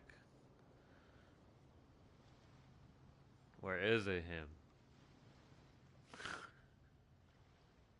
Alright. Anyways, onward. It sure is, but it's extremely difficult to cultivate this ability. We've been training for ages and we're still getting to grips with the very basics. There's no way we could use it proficiently yet. We're clearly not that naturally gifted, or we would have at least gotten the gist by now. If we don't start making progress soon, we'll probably run out of money to pay the tuition fees and still have nothing to show for all our training. There's a tuition fee? Of course! This is a Grand Master we're talking about here. He doesn't have time to waste. If you want face-to-face training, you've got to show you're sincere about it. But here we are, having trained under him directly all this time without even a hint of improvement. Master is getting increasingly impatient with us. Recently, though, we heard that a vision bearer joined the Guhua clan and made pretty much instant progress in their training. So, if we can get our hands on a vision too, maybe we can finally make our master proud. Well, we have to try something new. Otherwise, we're stuck in the same situation. Exactly. It can't hurt to try.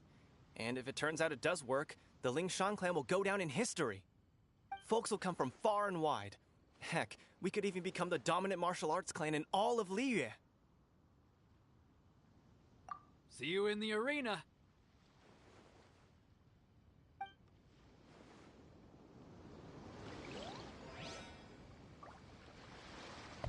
Bro, half of these guys are a joke, man. Come on, Beidou can't be serious. She can't be serious. She can't think these are legit.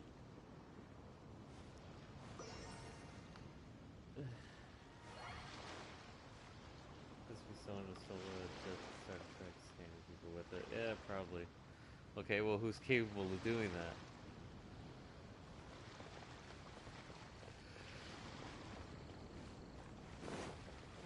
Jeez.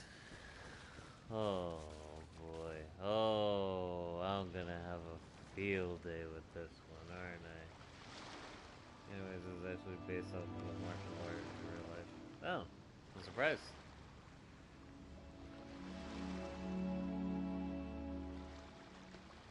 If it is, I'm curious what it's like.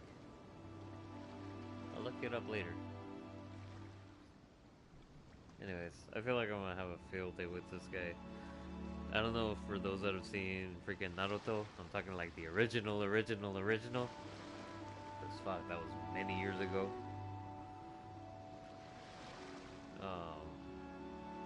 This one guy from the exam, like that's all I saw up to. I saw up to the freaking exams and up to the fight between. Well, I didn't really see, but I know the story because of the freaking game that came out for GameCube. It was kind of based on those seasons. I guess the first season technically. The one that led all the way up to the Chunin exam. There's this one dude that uses the shadow position jutsu or whatever. I'm getting complete fucking vibes of that from this guy.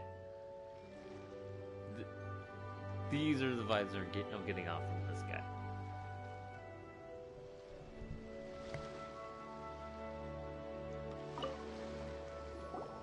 Hey, youngster. Are you here for the Crux Clash too? If so, seems I found myself another new adversary. I stand corrected. This guy is nothing like that guy. I'm sorry, I take back my words. I'm sorry if I insulted the people that actually love that dude. I am very extremely sorry. So you're also here for the tournament? You better believe it. I wouldn't be here if I didn't think I could walk away as a champion. For me, obtaining a vision is the final and most important piece in the puzzle that is my life.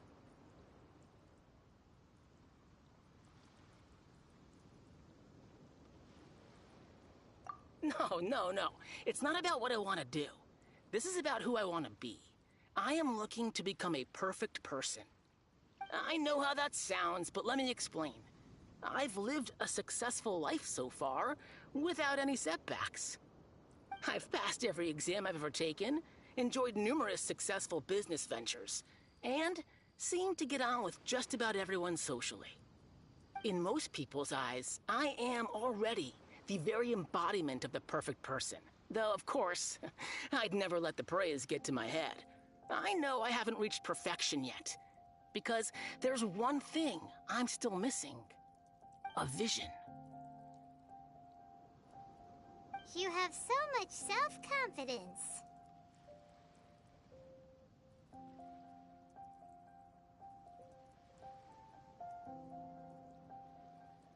If I could get a picture of Paimon's face right there and that reaction. My god. It is. That's not important. I have a contact in the Crux fleet who was happy to vouch for me. So, they very kindly made special arrangements on my behalf. I've also brought along a bit of an entourage for moral support. It's such a blessing, really, to have so many good friends in my neighborhood. Of course, I also put in a few good days' practice, concentrating mostly on rare and esoteric styles of Kung Fu. As a high achiever by nature, I'm confident I've done enough to guarantee my victory in this tournament.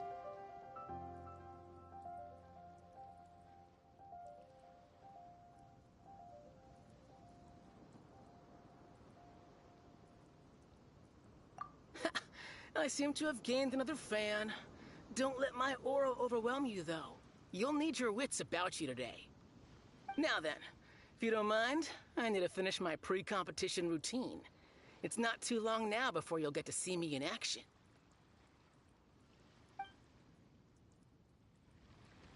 So, to recap, we're up against an inflated ego, some gullible guys paying way too much for their kung fu classes, and another guy who's just really average. Seems like you've got a pretty good chance of winning this thing. Come on, let's go sign up.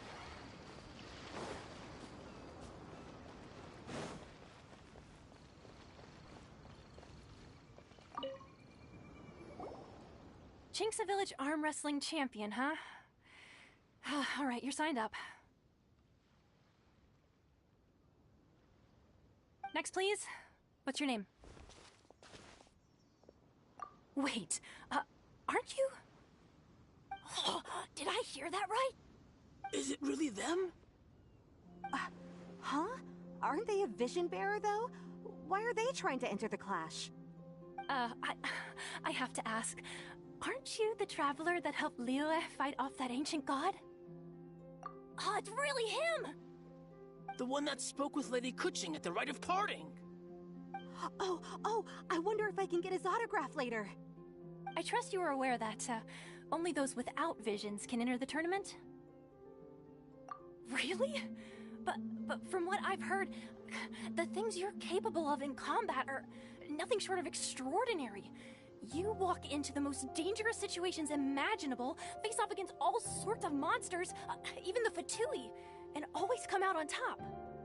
Yep, he still doesn't have a vision though. See for yourself.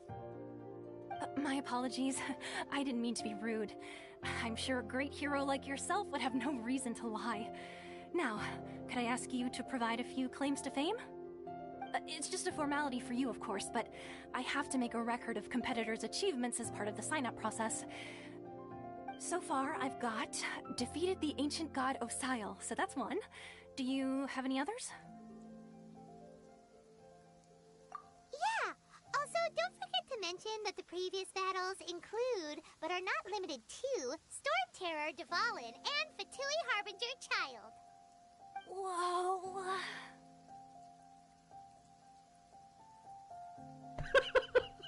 Oh my god, the face! That face, dude, I love it! Oh my god!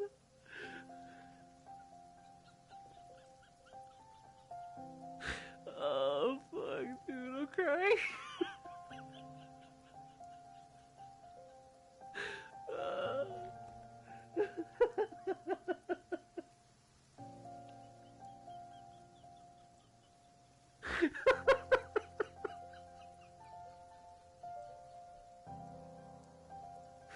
Oh my god, dude. Holy shit. I never thought I would get to see smug ass Paimon and smug ass Aether in the same picture. I love this. I love this so fucking much. Oh my god. Holy shit. That's just beautiful.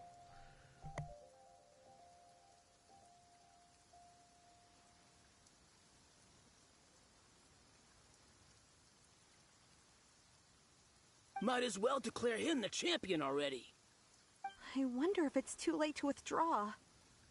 Okay, that's plenty.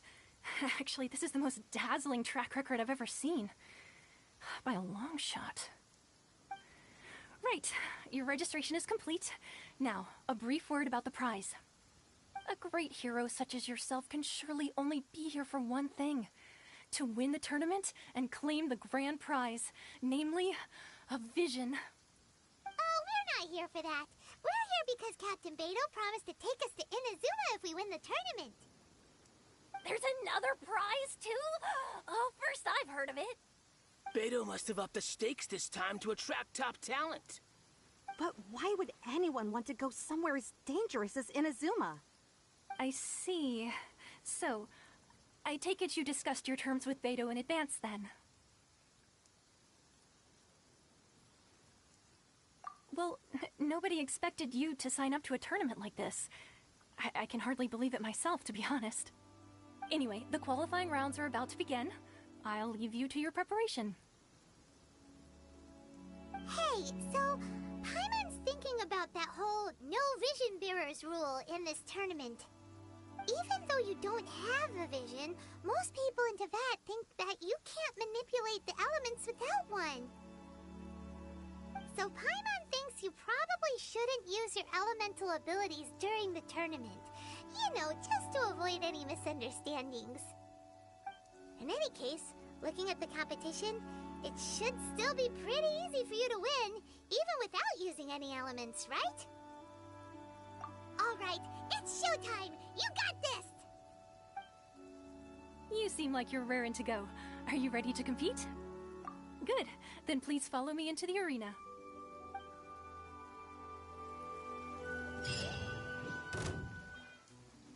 Our next competitor is seen by many as the favorite to win this tournament. His first bout begins now! What a strange guy. Why was he so confident to begin with? Well, now that we've won, let's go and see Beto.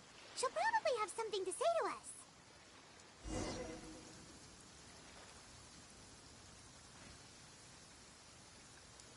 Jesus Christ, that was a joke. It was over as soon as she finished talking. I don't even know if there was more to that. I feel like there was supposed to be more to the script, but I just cut it short. Oh my god. Anyway. Baby? Meet baby.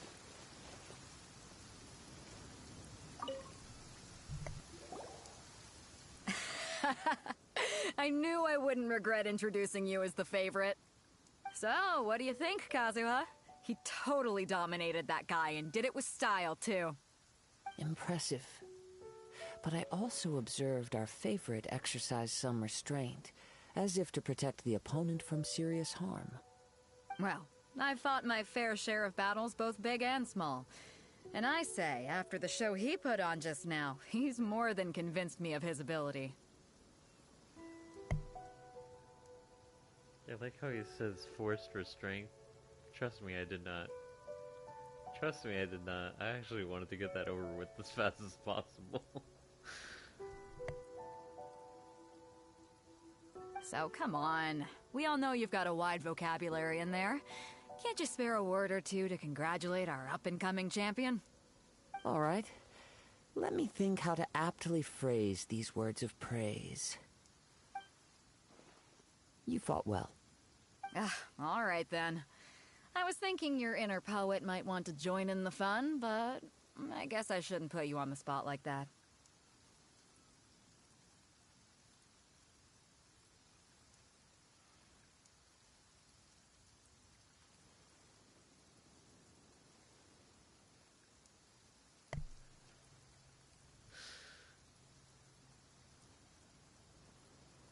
I finally met someone that I want to punch in the face more than Venti after that.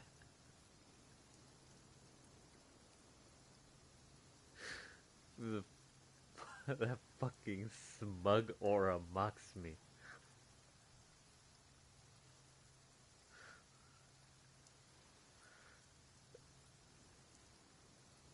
Yeah, he really is another Venti. He really is an upgraded Venti, isn't he? Fucking bastard. He slashed into oblivion, what constraint, right?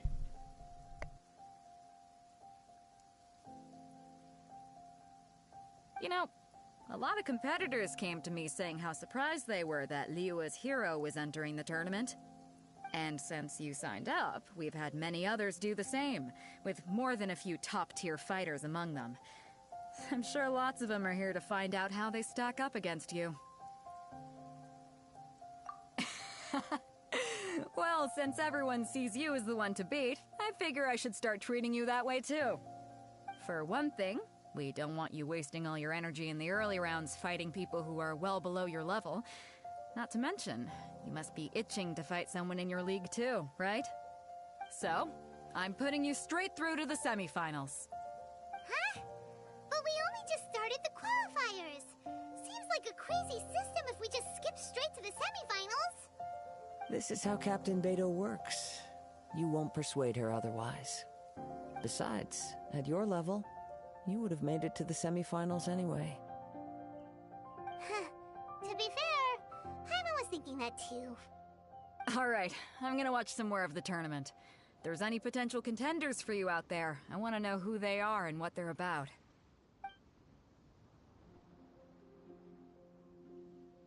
We're finally here, folks. The real show is about to begin.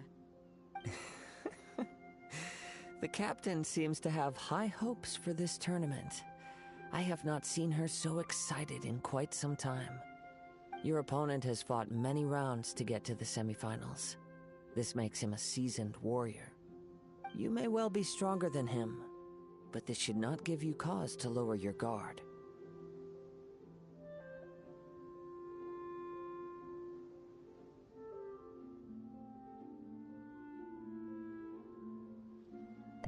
You would have won the whole thing at our level. And I'm pretty sure you would have. Very well. Show me that you are ready to push through the storm that lies ahead. All right, that's enough chit-chat for now. The audience is waiting. Go find the crew member that signed you up. She'll take you into the arena.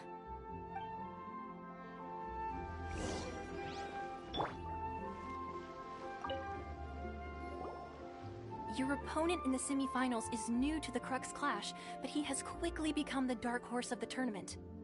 I do not doubt your abilities, but I would suggest that you make sure you are fully prepared before you begin. Relax. My guy's at the top of his game. He ain't gonna lose. Okay, follow me. What you got? At last, the moment we've all been waiting for. The semifinals have begun. Who's it gonna be this time? The hero or the dark horse? I don't care about the prize. You're a strong opponent. That's what I'm here for.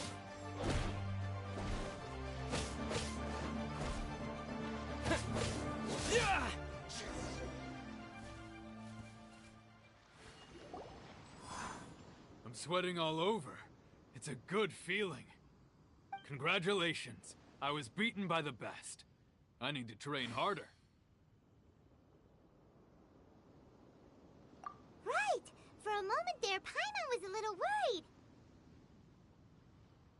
Actually, yeah, Paimon wasn't the only one. When I saw that dude was actually dishing out damage to me, I was like, oh shit. I honestly started getting a little worried myself.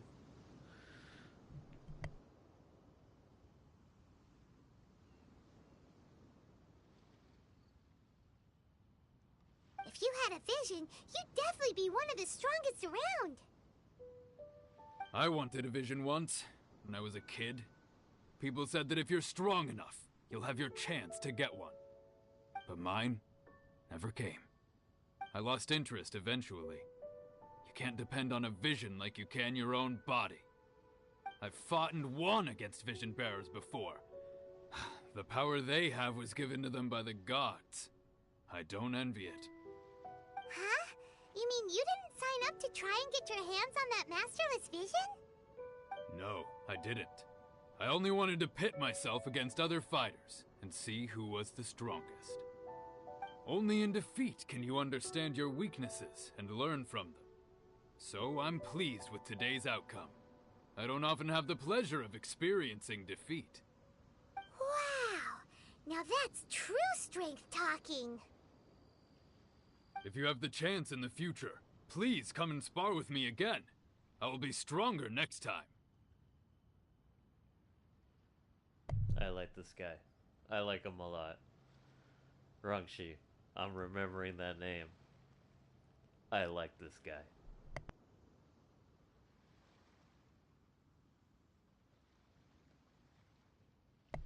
Coach Paimon. Maybe you could have actually tried to dodge him, but anyways, his damage is quite low. You could probably let him hit you for quite a while. Still won't have beaten you.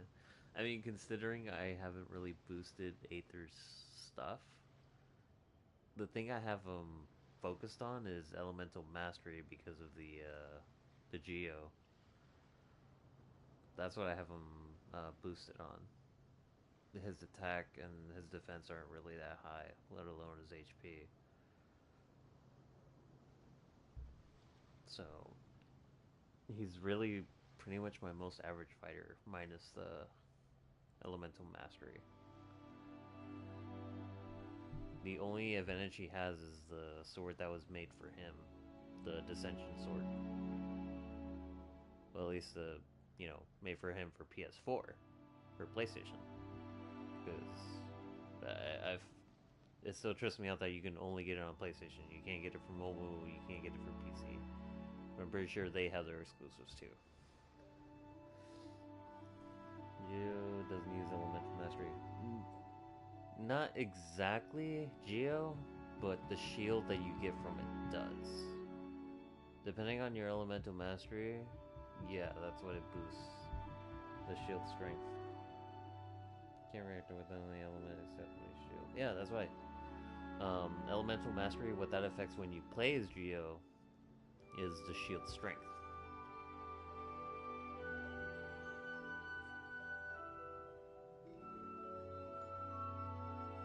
That's why, like, when I found that out with Noelle, like, that's why she's such a freaking tank, dude. Like, that's why she can take so much damage.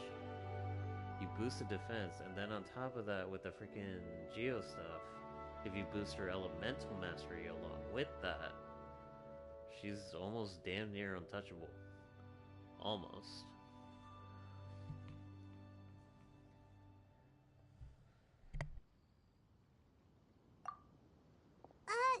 By the way, do you know who else made it into the finals? Is it gonna be someone even tougher than you? Whether they'll be as tough as me, I don't know. But what I have heard is that they're extremely quick. So don't get too cocky. There he goes.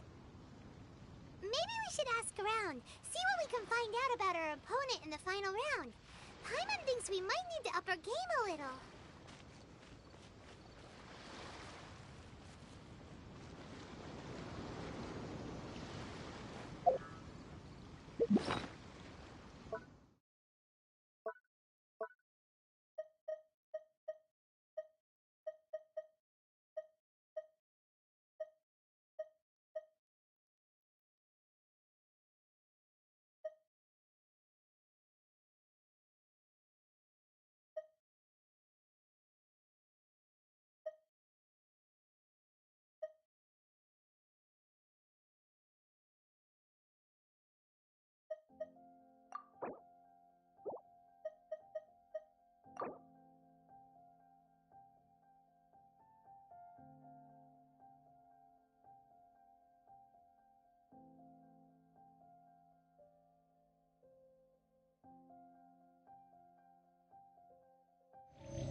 Ah, it's you! I watched your match. What a stunning performance. I myself was eliminated in the third round. Shame. If only I could have advanced one more round. Maybe next time, huh? By the way, do you happen to know who else advanced to the final round? Why, yes. He's the same one who defeated me. He is a formidable opponent, quick on his feet and swift to take advantage of his opponent's missteps. I faltered for but a brief moment, but before I knew it, he had me on the floor. Given my stature, I have no fear of squaring off with physically strong opponents.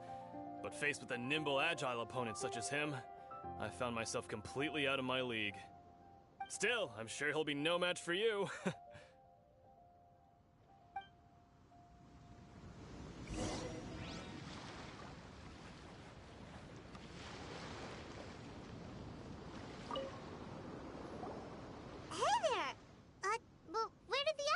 Go. He tried to use force dispersal to deflect a punch, but instead he took it straight to the nose. There was blood all over the place. His opponent was pretty freaked out by it. He kept asking him, "Why didn't you dodge?" But he was pretty much out cold by that point and couldn't reply. "Why don't you dodge?" they ask. Because to not dodge is the very essence of Lingshan clan kung fu. It's just that he hadn't quite mastered it yet. Don't even get me started. I spent all my energy helping him get from here to the boat to take him back to the harbor. But by the time I got back, my scheduled match time had already passed and I had to forfeit. I don't dare tell my master about this, otherwise I'd never hear the end of it. Sorry, I shouldn't be complaining in front of you like this. I'm afraid I'm still a bit out of sorts at the moment, so I probably won't be able to help you with whatever you were here to ask me about. Oh, alright then. Hope your buddy makes a swift recovery. Hang in there. Thanks, I'll do my best.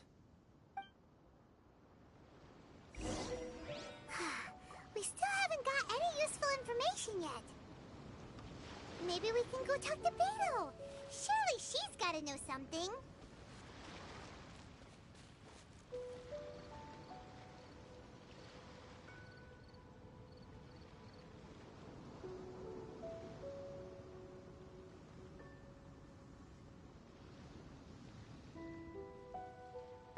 Really focus on shielding her aid to raise but explode on enemies, causing good damage.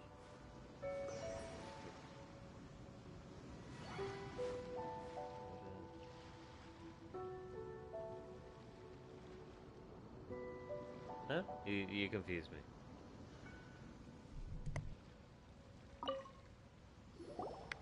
You gave an outstanding performance.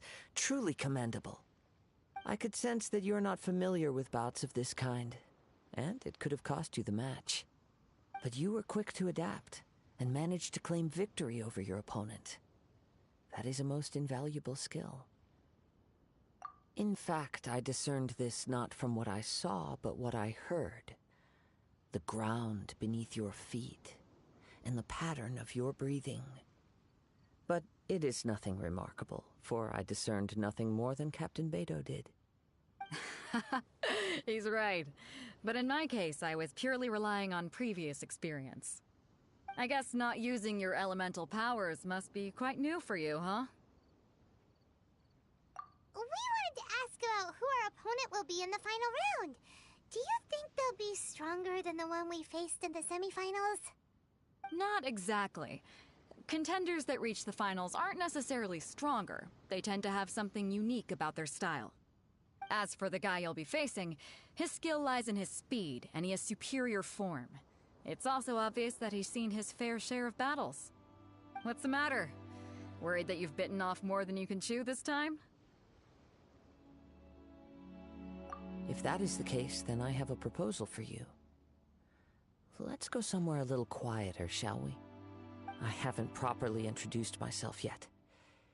In the land of Inazuma, I was a wandering samurai. Yeah, we could tell that from your getup.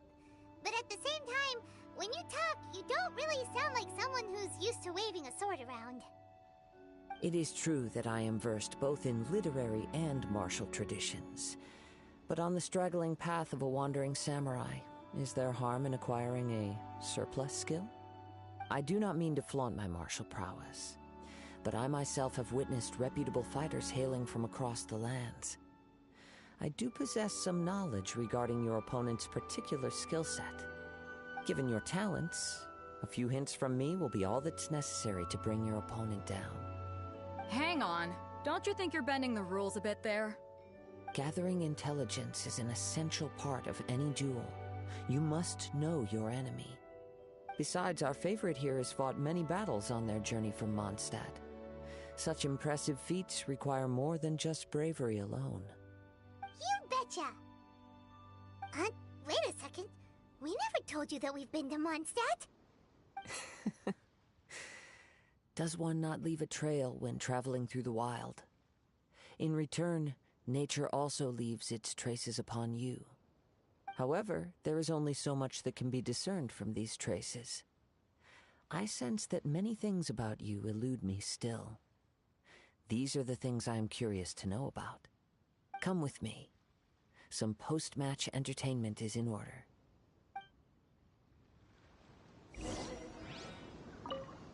Kazuha's had his eye on you from the moment you arrived.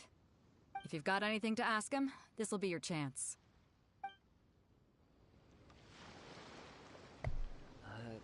It's not that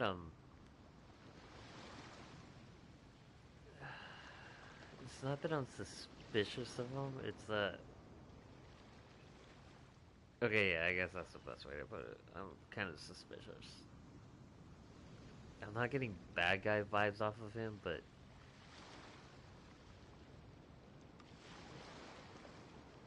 I don't know.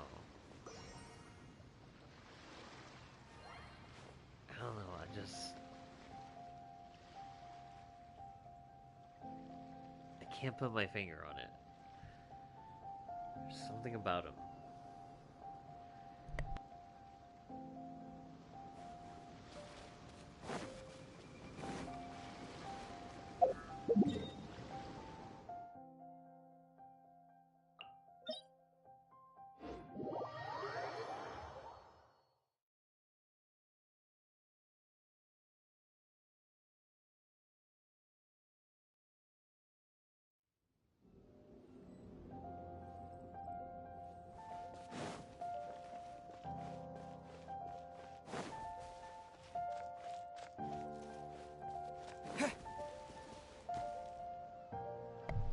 basically supposed to use defense for Geo Traveler, EM, and Animal for Dendro. Maybe? I don't know. Here, let me show you. Let me show you what I mean. Oh, what's that like?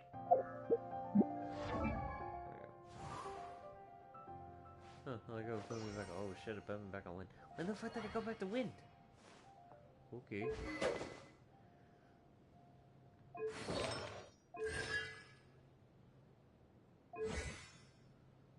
Okay, well.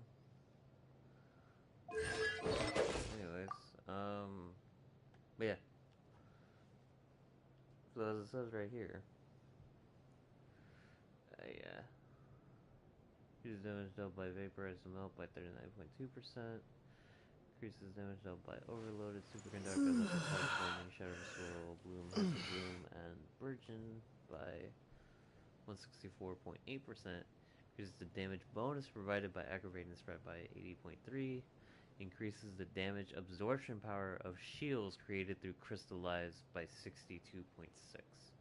That's the one that caught my interest when it came to that. Since I didn't really know how Geo exactly worked, it was when I read that I'm like, okay, maybe this might be what I would need. I mean, I don't know if defense is what affects shields. Let's see, shield strength. Shield strength increases the ability of shields to absorb damage. The higher value of this number, the more damage shields can absorb. But it doesn't really give how it gets it. So this was like the only thing that pretty much gave me the clue, the elemental mastery. So that's what I pretty much went for. That's just me. I don't know if that's how it is. I told you again, he's not meant to make shields. I know he's not, but considering the way I set up my teams, you know, if I pick a Geo, I think shield. You know, especially even when I use, what's her name? Ningguang. You know, yeah, she's a pretty good Geo attacker, but the main primary thing she's for is shields.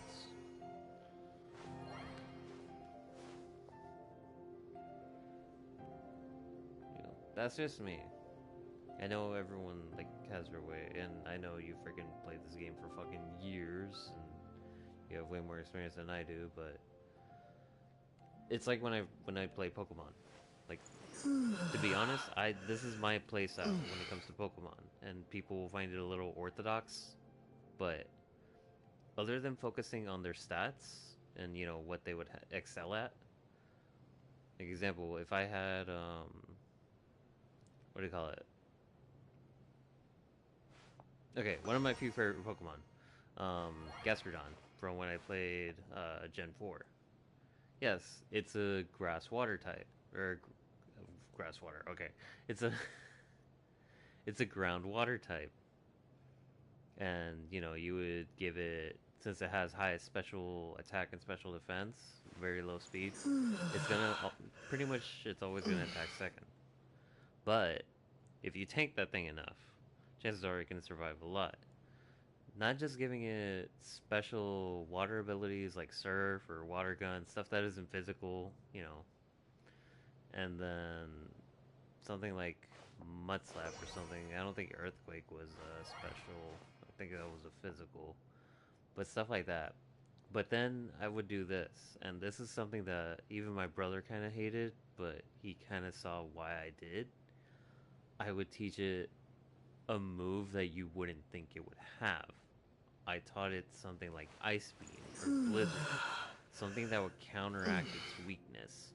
And a lot of people would see that as a waste, but I caught so many people off guard with that. Because they would think, oh, I already have something that could just take it down really fast, freaking just go bam, bam. No, with the stuff that I would put on it, I would make sure it would tank. I would make sure I would use Endure or something.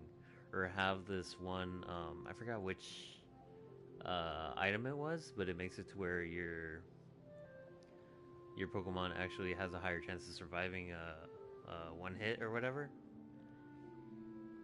And so even on 1 HP, it would have the freaking, it would like hang on. If I was fighting something like a freaking grass type or whatever, extremely weak to ice, there you go, instant kill. You know, that's me. I think more like that. I don't know if you guys really got like how I think from that, but that's how I think. I try to cover my bases, which usually isn't that great of a strategy, but you know, that's it.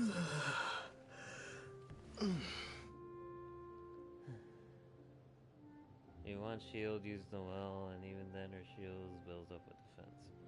No, yeah, well, why do you think she's on my main team? That's the big reason why she's part of my mains. Look at her.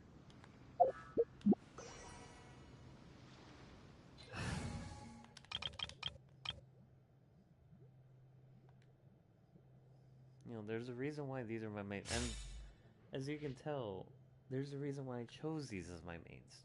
Chi-Chi, Noelle, Barbara, they're all healers. That's... I mean, I highly doubt Noelle was made for that, but... fuck, Noelle was made to tank. But her ability actually makes it to where she can heal her party members as well. Let's see.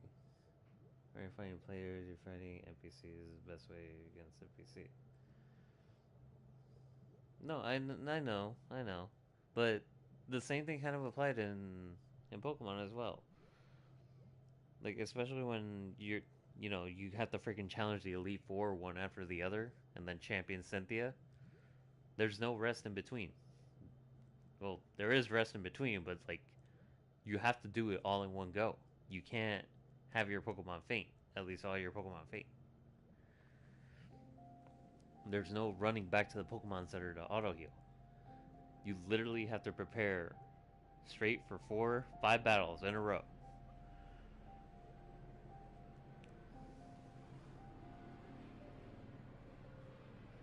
And, you know, yeah, they're not other players, they're NPCs. But, you know, that it goes back to me thinking like that. Cover your bases.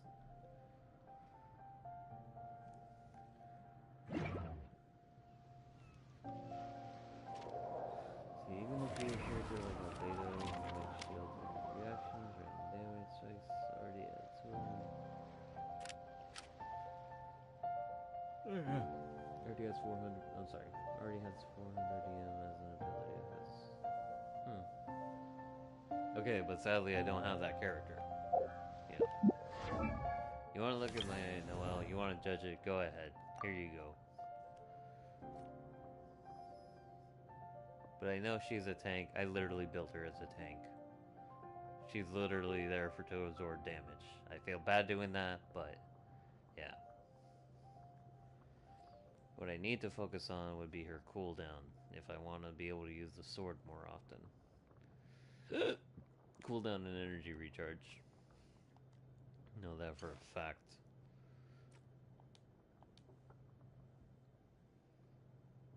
Yeah, for level 40, I feel like these are good numbers, considering she's still level 40.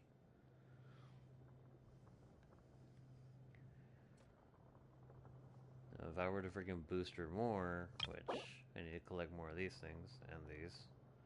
If I wanted to boost her more, then I'm pretty sure she would have way better numbers.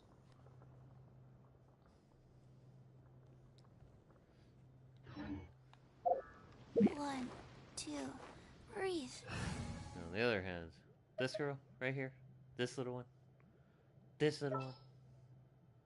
don't care what anyone says. There's a reason why she's my best. As much as I love Kishing, there's a reason why she's my best.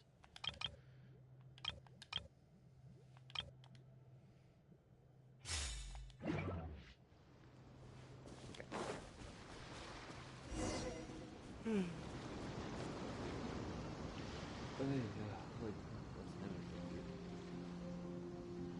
Holy crap, we've been streaming for 3 hours. Alright, so after this, I'm gonna call it a night. Where is this guy? There he is. Now that we're alone, let me cut to the heart of the matter. You are skilled in manipulating the elements, and not just a single element, but multiple. Is that correct? Paimon knew that you were hinting at something from the moment we met. You've known all along. That's right. If the other contenders were to catch wind of your elemental abilities, let's just say it would cause some unwanted misunderstandings. If I'm not mistaken, you share these considerations, given your reluctance to use elemental skills even in the heat of a match. When I talk about that which I see or hear in you, this is not poetic symbolism at play. I mean these things in the truest sense possible. Since a young age, I have been attuned to the tidings of nature. I hear the breath of the wind and the whispers of the leaves. It is things of this nature that I also hear from within you. Nothing more. As crazy as all that sounds, somehow Paimon still believes you. My humble abilities are negligible compared to your incredible feats. To think a human could wield the elements without a vision. And not to mention your incredibly complex scent, like that of some mysterious being. Hey, stop evaluating us based on our smell! It's weird! Could you perchance enlighten me as to how you managed to obtain your combined elemental abilities?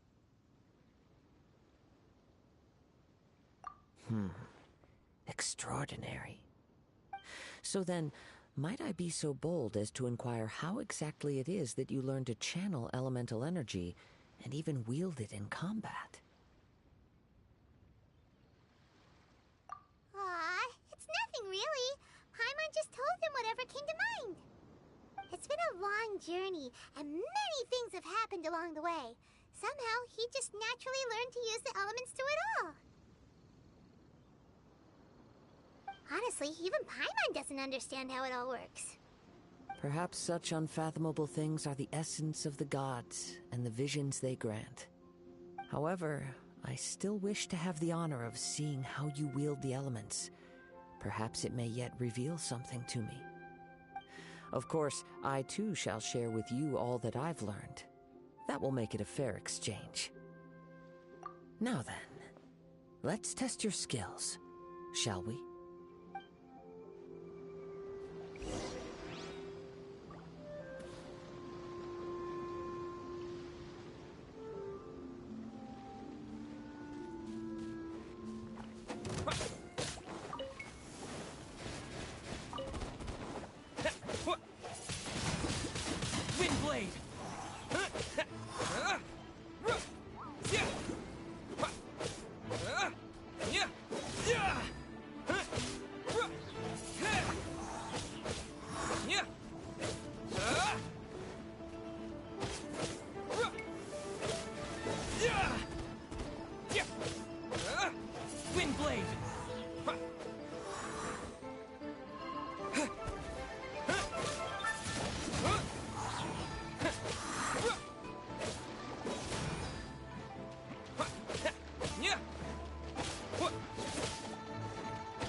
Disappear!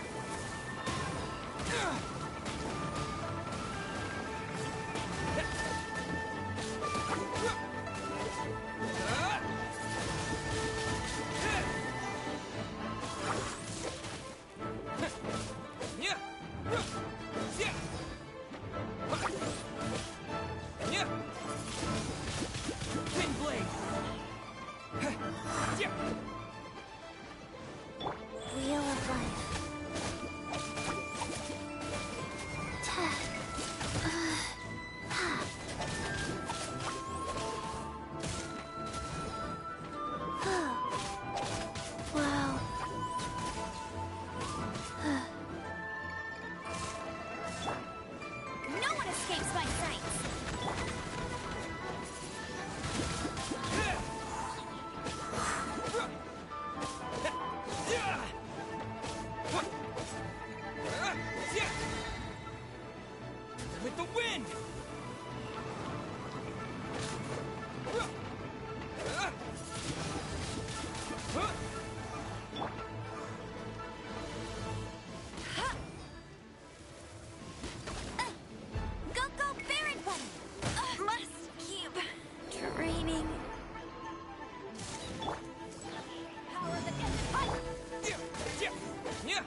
Your skills in battle are truly beyond reproach. Even with your opponent's speed, he shouldn't be able to overwhelm you. Your opponent is skilled at controlling his breathing and maintaining balance, which enables him to execute moves that many would find impossible. He relies entirely on the element of surprise to defeat his opponents.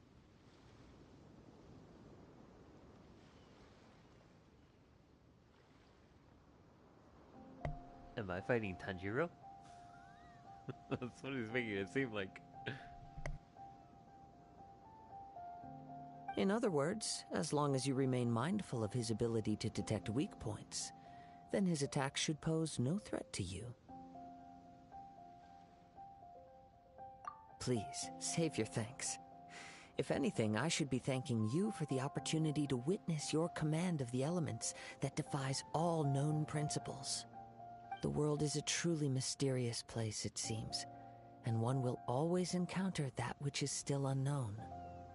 You seem kind of obsessed with visions, but don't you already have your own? Why are you so intent on exploring the connection between visions and the elements?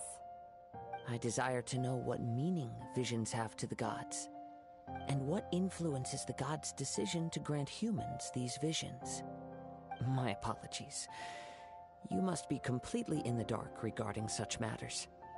For allowing me the honor of witnessing your mystical ways, I am willing to answer any questions you may have regarding Inazuma.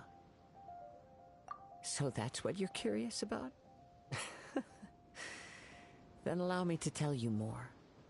As you well know, a vision hunt decree is currently underway in Inazuma.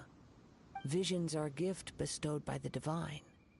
People that have accepted this gift are now having their visions confiscated inexplicably, sometimes in circumstances that leave their original recipients dead.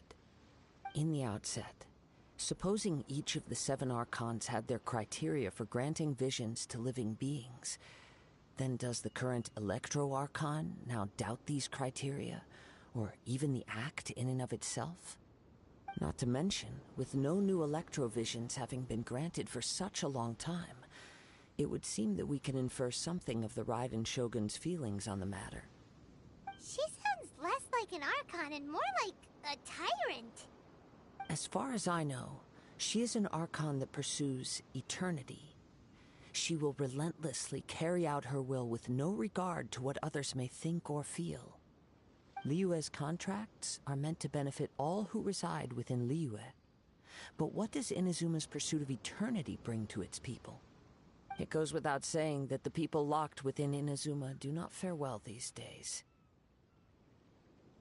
Sounds a lot like something the god you encountered in the beginning would do. Oh? Have you encountered the Electro-Archon before? With time, we will change. But the Shogun will remain the same. If you wish to find her, she will forever be there. There will come a day when I too shall wish to understand the answers to eternity from her. Ah, the time for your match is approaching. Oh, right! We got so distracted talking about Inazuma that Paimon forgot all about the tournament! If you have no other matters to attend to, then we can return together. Very well. Let's go. I wish to see who will obtain the vision.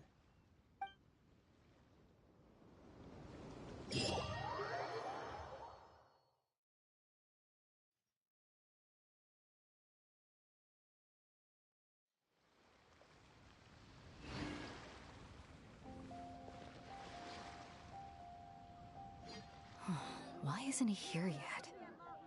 Never mind. We can start by making your entrance first. Everyone, listen up! Your attention, please! We've reached the climax of the Crux Clash! This is the final match! We've seen many exciting battles today, and now, at long last, the two finalists have emerged. Now, I'd like to introduce our first combatant. Though few have seen him, his reputation knows no bounds. He strikes fear into the heart of Osile, and the mere mention of his name causes even the Fatui Harbingers to turn pale in the face. Introducing Liyue's Traveling Hero! Wow! I've been waiting for this moment. I'm sure everyone witnessed his thrilling match in the semifinals. But today's final round will surely take things up a notch. As for our other combatant, he still hasn't arrived. Come on, what could be taking him so long? You can't just forfeit for not showing up like in previous rounds. This is the finals. Apologies! Everyone just sit tight.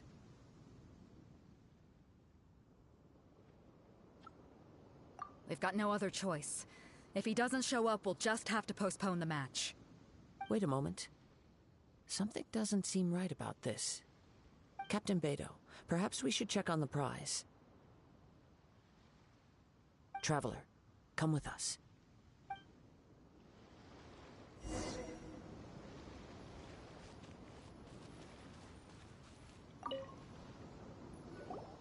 Let me see.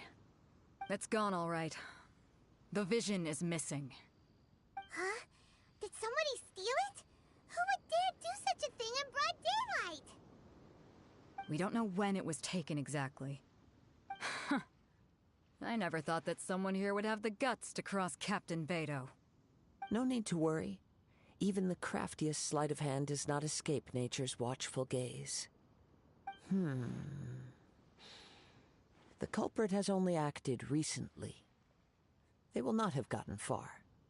The vision was the prize that I had offered, and it was my responsibility to look after it. I will be certain to get it back. Well, if you insist. I'll leave the matter to you then. I'll stay here and try to offer some explanation to all the spectators that came to see the match. If you would, please come with me.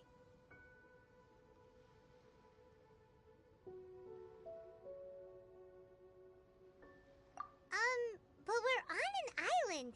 Where could he have possibly run to? Come with me. I can sense the winds are coming.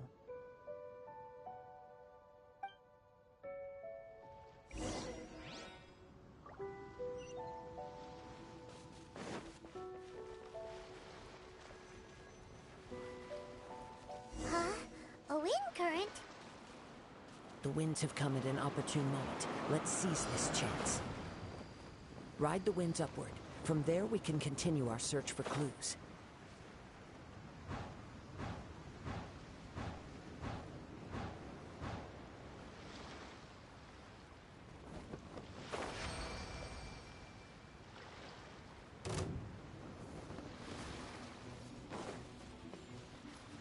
By the way, what made you suddenly think of checking the prize in the first place? I heard it the moment it was stolen. Well, then why didn't you stop him? You'll see shortly.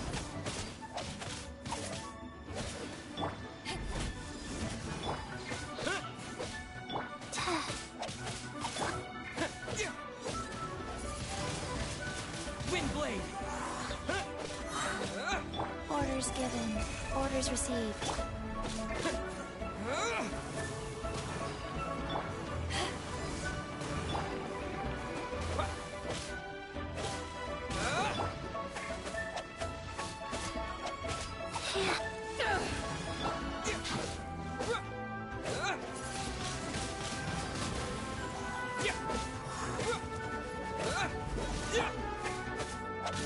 Life goes on.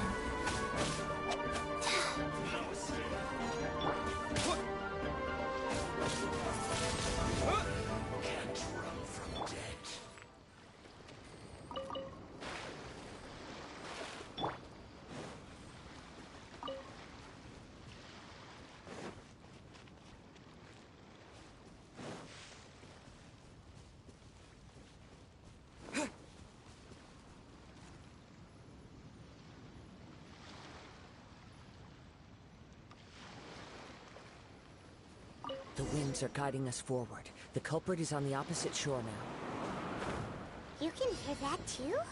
What does it sound like? Hubris. This way. Follow me. There may be an ambush waiting for us up ahead, but I trust that you are well prepared for such a scenario.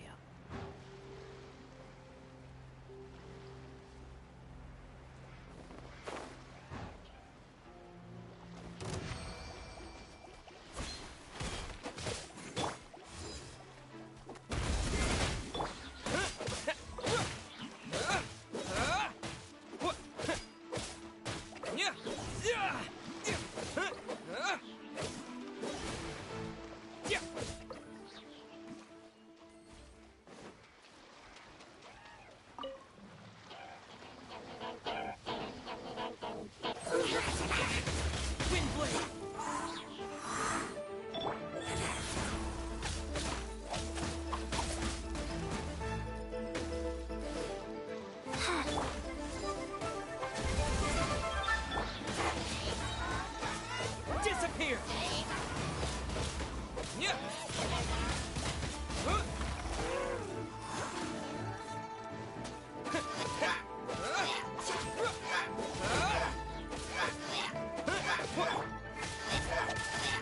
No escape!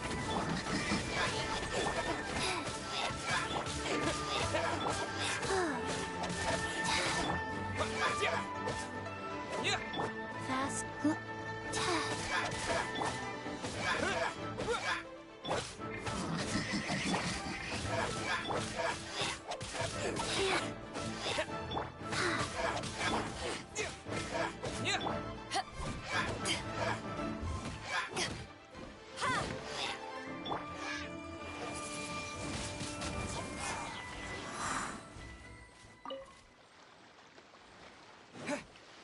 Hoarders, they're here! Get them! Treasure hoarders, just as I expected. In which case, please stand back.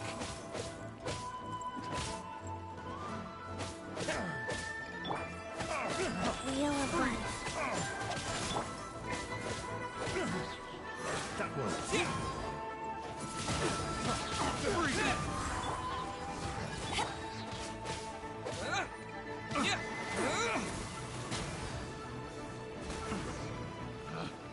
Picked the wrong test subject.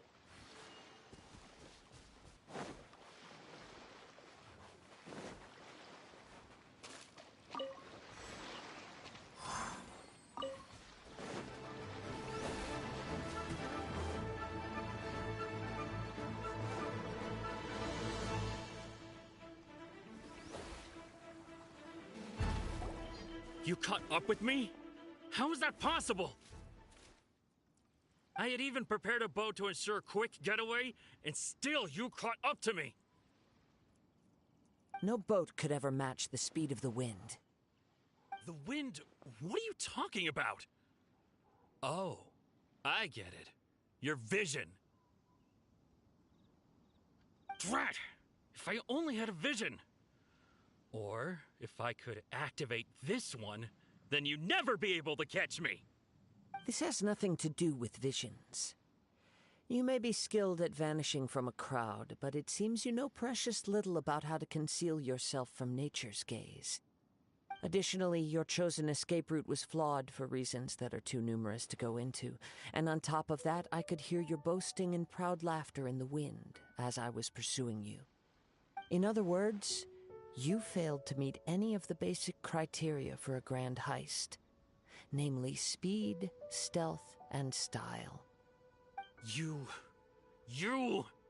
But most disappointing of all is the state of the vision in your hand. It appears that the vision doesn't respond to human desire indiscriminately. Fine. I admit it. I've had my eyes on this vision for quite some time now. I decided to register after hearing that this fighting contest was full of a bunch of lousy fighters. I fought my way to the finals and... Aha! So you were supposed to be our opponent! I'd intended to win the contest through skill alone all along, but then you showed up. After watching the semifinals, I knew that I didn't stand a chance. But I wasn't about to give up on the vision so easily after coming all this way. Since there was no use in trying to face you in the match, I decided to put my skills to good use while everyone's attention was on you and Beto. I was convinced I prepared thoroughly for my escape, but somehow you still managed to catch up to me. Drat. This should have gone differently. Really? Fine. But you'd better mean it. It didn't activate once I took it anyway. It's nothing but a useless shell to me. You know, according to the laws of the sea, the penalty for stealing is breaking the culprit's arms. Huh? You're not serious, are you? Not to mention that the item you stole was a prize. You didn't show up for the final match, and you damaged the reputation of the captain of the Crux fleet. It seems that it would be only fair to brand the word thief on your forehead with a hot iron. Whoa, whoa! We don't need to go that far, do we? Yes, we do need to go that far, actually. I actually agree with them. If it's the rules of the sea, and considering that they insulted Beidou, I'm pretty sure she would want the same thing. I never would have guessed you could be so cruel. If this is where talking gets me, then forget it. I'll risk a fight.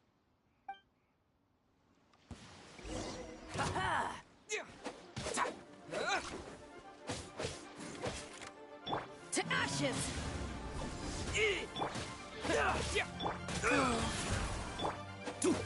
Here's something special.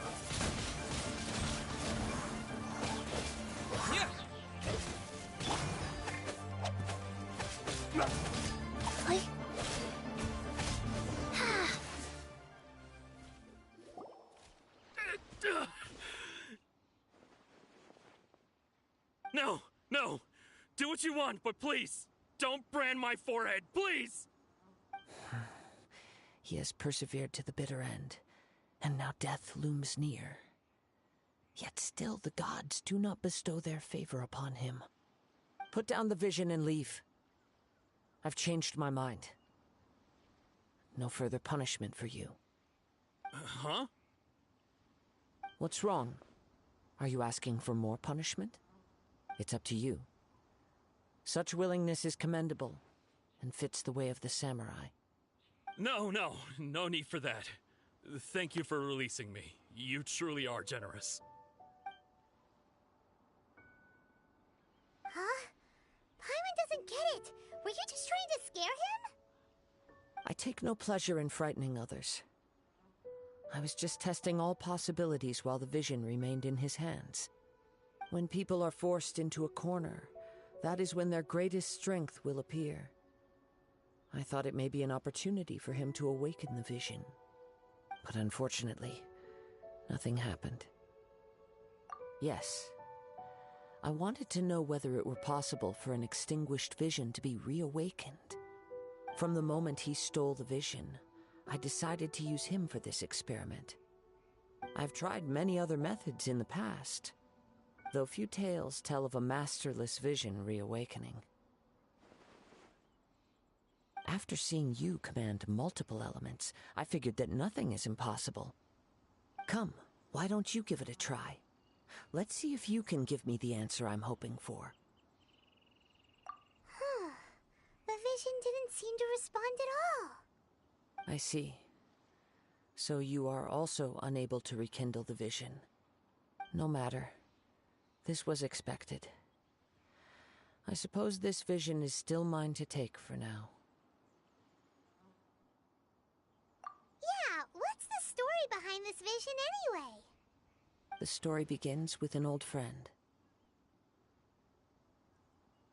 How did I know? How did I know? I honestly had the feeling, but...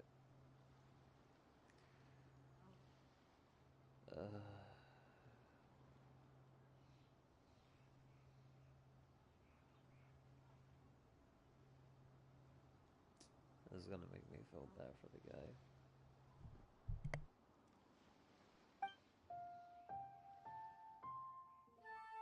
He was once a good friend of mine. One day he asked me about a sword art of which he had heard, the Musono Hitotachi. I told him it can only be witnessed when divine punishment is administered. It is the pinnacle of the Raiden Shogun's skill, a symbol of ultimate power. But he replied, there must be one who can withstand it. There will always be those who dare to brave the lightning's glow. Then, the Vision Hunt decree arrived. People's aspirations were stripped away as the Raiden Shogun began to construct her ideal of eternity. While I was fleeing from place to place, I heard that my friend had challenged the Vision Hunters to a duel before the throne. A solemn yet brutal challenge. The defeated face divine punishment, while the victors gain a second chance.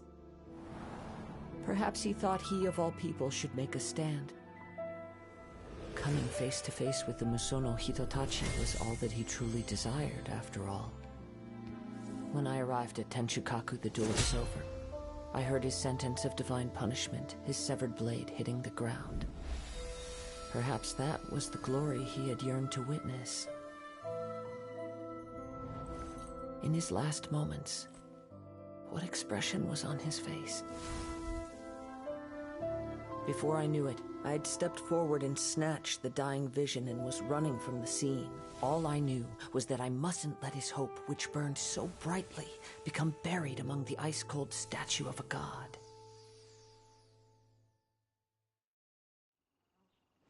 Perhaps one day, I may come to find that all I have done is meaningless. But as a wandering samurai, I find meaning in traveling and the sprawling beauty of nature that lies along the way, while still retaining the warrior way in my heart. Kazuha! It's just another way of saying I do as I please. All right then, it's time we returned.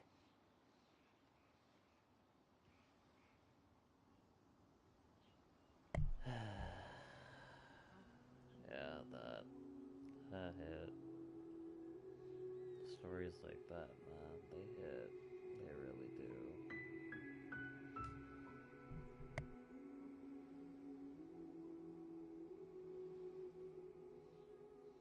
Do not let my feelings trouble you. But thank you.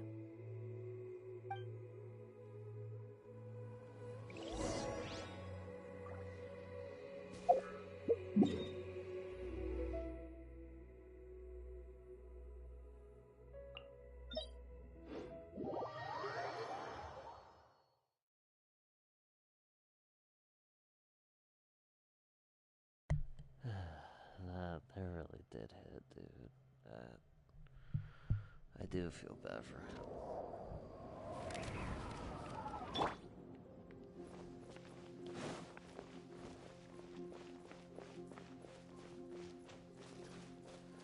What I like though is the vision that he held was an electro vision. Apparently, Raiden is no longer giving any of those out anymore.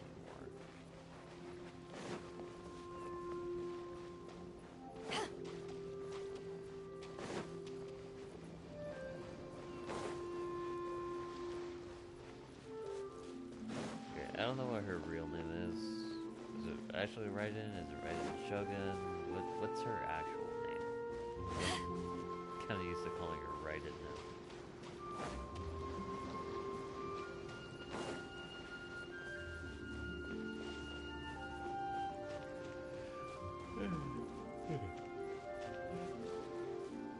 Yeah, alright. Huh? Did Beta leave already? Maybe she went back to her ship. If you're looking for the captain, she was summoned by Lady Ningguang. It seems that the Crux clash got out of hand this time and has attracted her attention. Captain Beta was muttering something about Ningguang being a stick in the mud as she headed off to Liyue Harbor. It's not unusual for those two to be at odds with one another. But still, Captain Beto was disappointed she didn't get to witness the crowning of the new champion. She had been looking forward to it for quite some time. The one who stole the vision was originally to be this hero's opponent in the final round. He knew he stood no chance of winning the match, thus the wicked idea of stealing the prize took hold in his mind. In which case, the Crux clash comes to a clear-cut conclusion. Huh? So that's what happened? If that's the case, then the rules stipulate that he is disqualified, and our hero here is the champion. Paimon thought we'd win and all, but not like this. It doesn't matter. As the saying goes, honor given is honor deserved. Now, let me go prepare the champion's medal to award you. Yes, I believe so. Though Captain Beto is no longer present here, I'll be sure she receives word of it. She is a woman of her word. But the voyage to Inazuma is a treacherous one. You will be plagued by a perpetual tempest the entire trip. In fact, the relentless rain and wind are also an embodiment of the Raiden Shogun's will to close the nation. Hold on a second. You're saying she can change the weather just with the power of her mind? Let us not forget that this is one of the 7 Archons. If Liyue's Morax could form Guyun's stone forest by casting down his stone spears, then it should come as no great surprise that the Raiden Shogun is capable of summoning an eternal tempest. Suffice it to say that if you wish to journey to Inazuma, the Alcor will need some time. You will be notified once all the preparations have been made. In the meantime, I intend to embark on a journey of my own. I will travel all across the vast lands of Liyue in the hope of finding a way to reawaken the vision. Paimon believes you'll find a way for sure. Thank you. May both our journeys prove meaningful. One final word of warning. The part of your journey that lies after the storm may well prove to be the most arduous.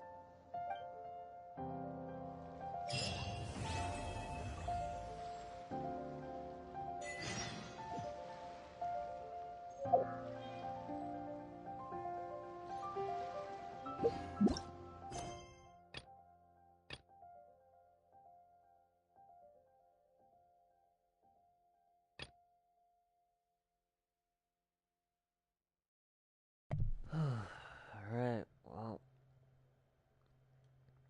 this is where we're gonna have to end it for today, because holy crap, I've gone on for 3 hours. I did not expect that. 3.5 hours, holy crap, dude. I really didn't expect to go on for that long.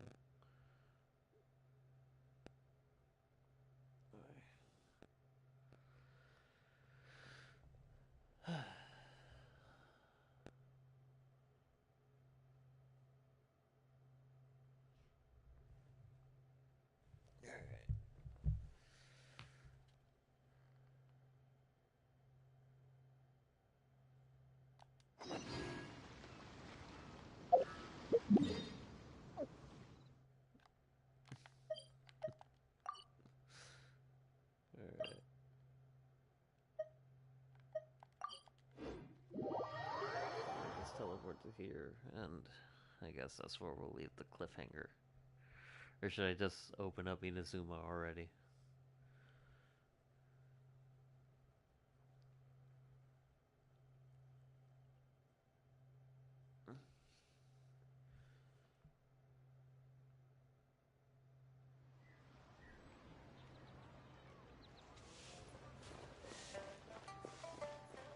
Help me decide now. Leave it at the cliffhanger right here, or just open Inazuma?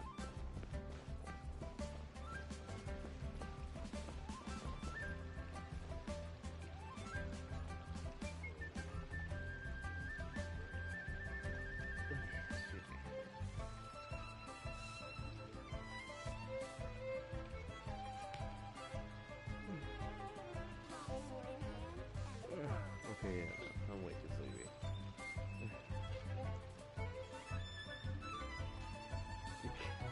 Of course you would. Alright, I'll end right here. Anyways, thank you so much for watching. I hope you enjoyed. I'm sorry, this was quite the ride. And yeah, just really sleepy. But on the plus side, tomorrow, pretty much all this week, I'm gonna be free. I'm gonna be taking a break from work, so I'll see when I'll have time to stream.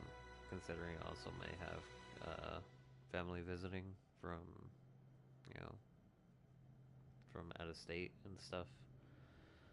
So I'll see how much time I'll have, but for sure I'll try to get through stories on Monday. I'm gonna be doing nothing but that. So and tomorrow I might do a few more as well. I'll see. But thank you guys so much for watching. Hope you enjoyed, and I will catch you guys on the next one.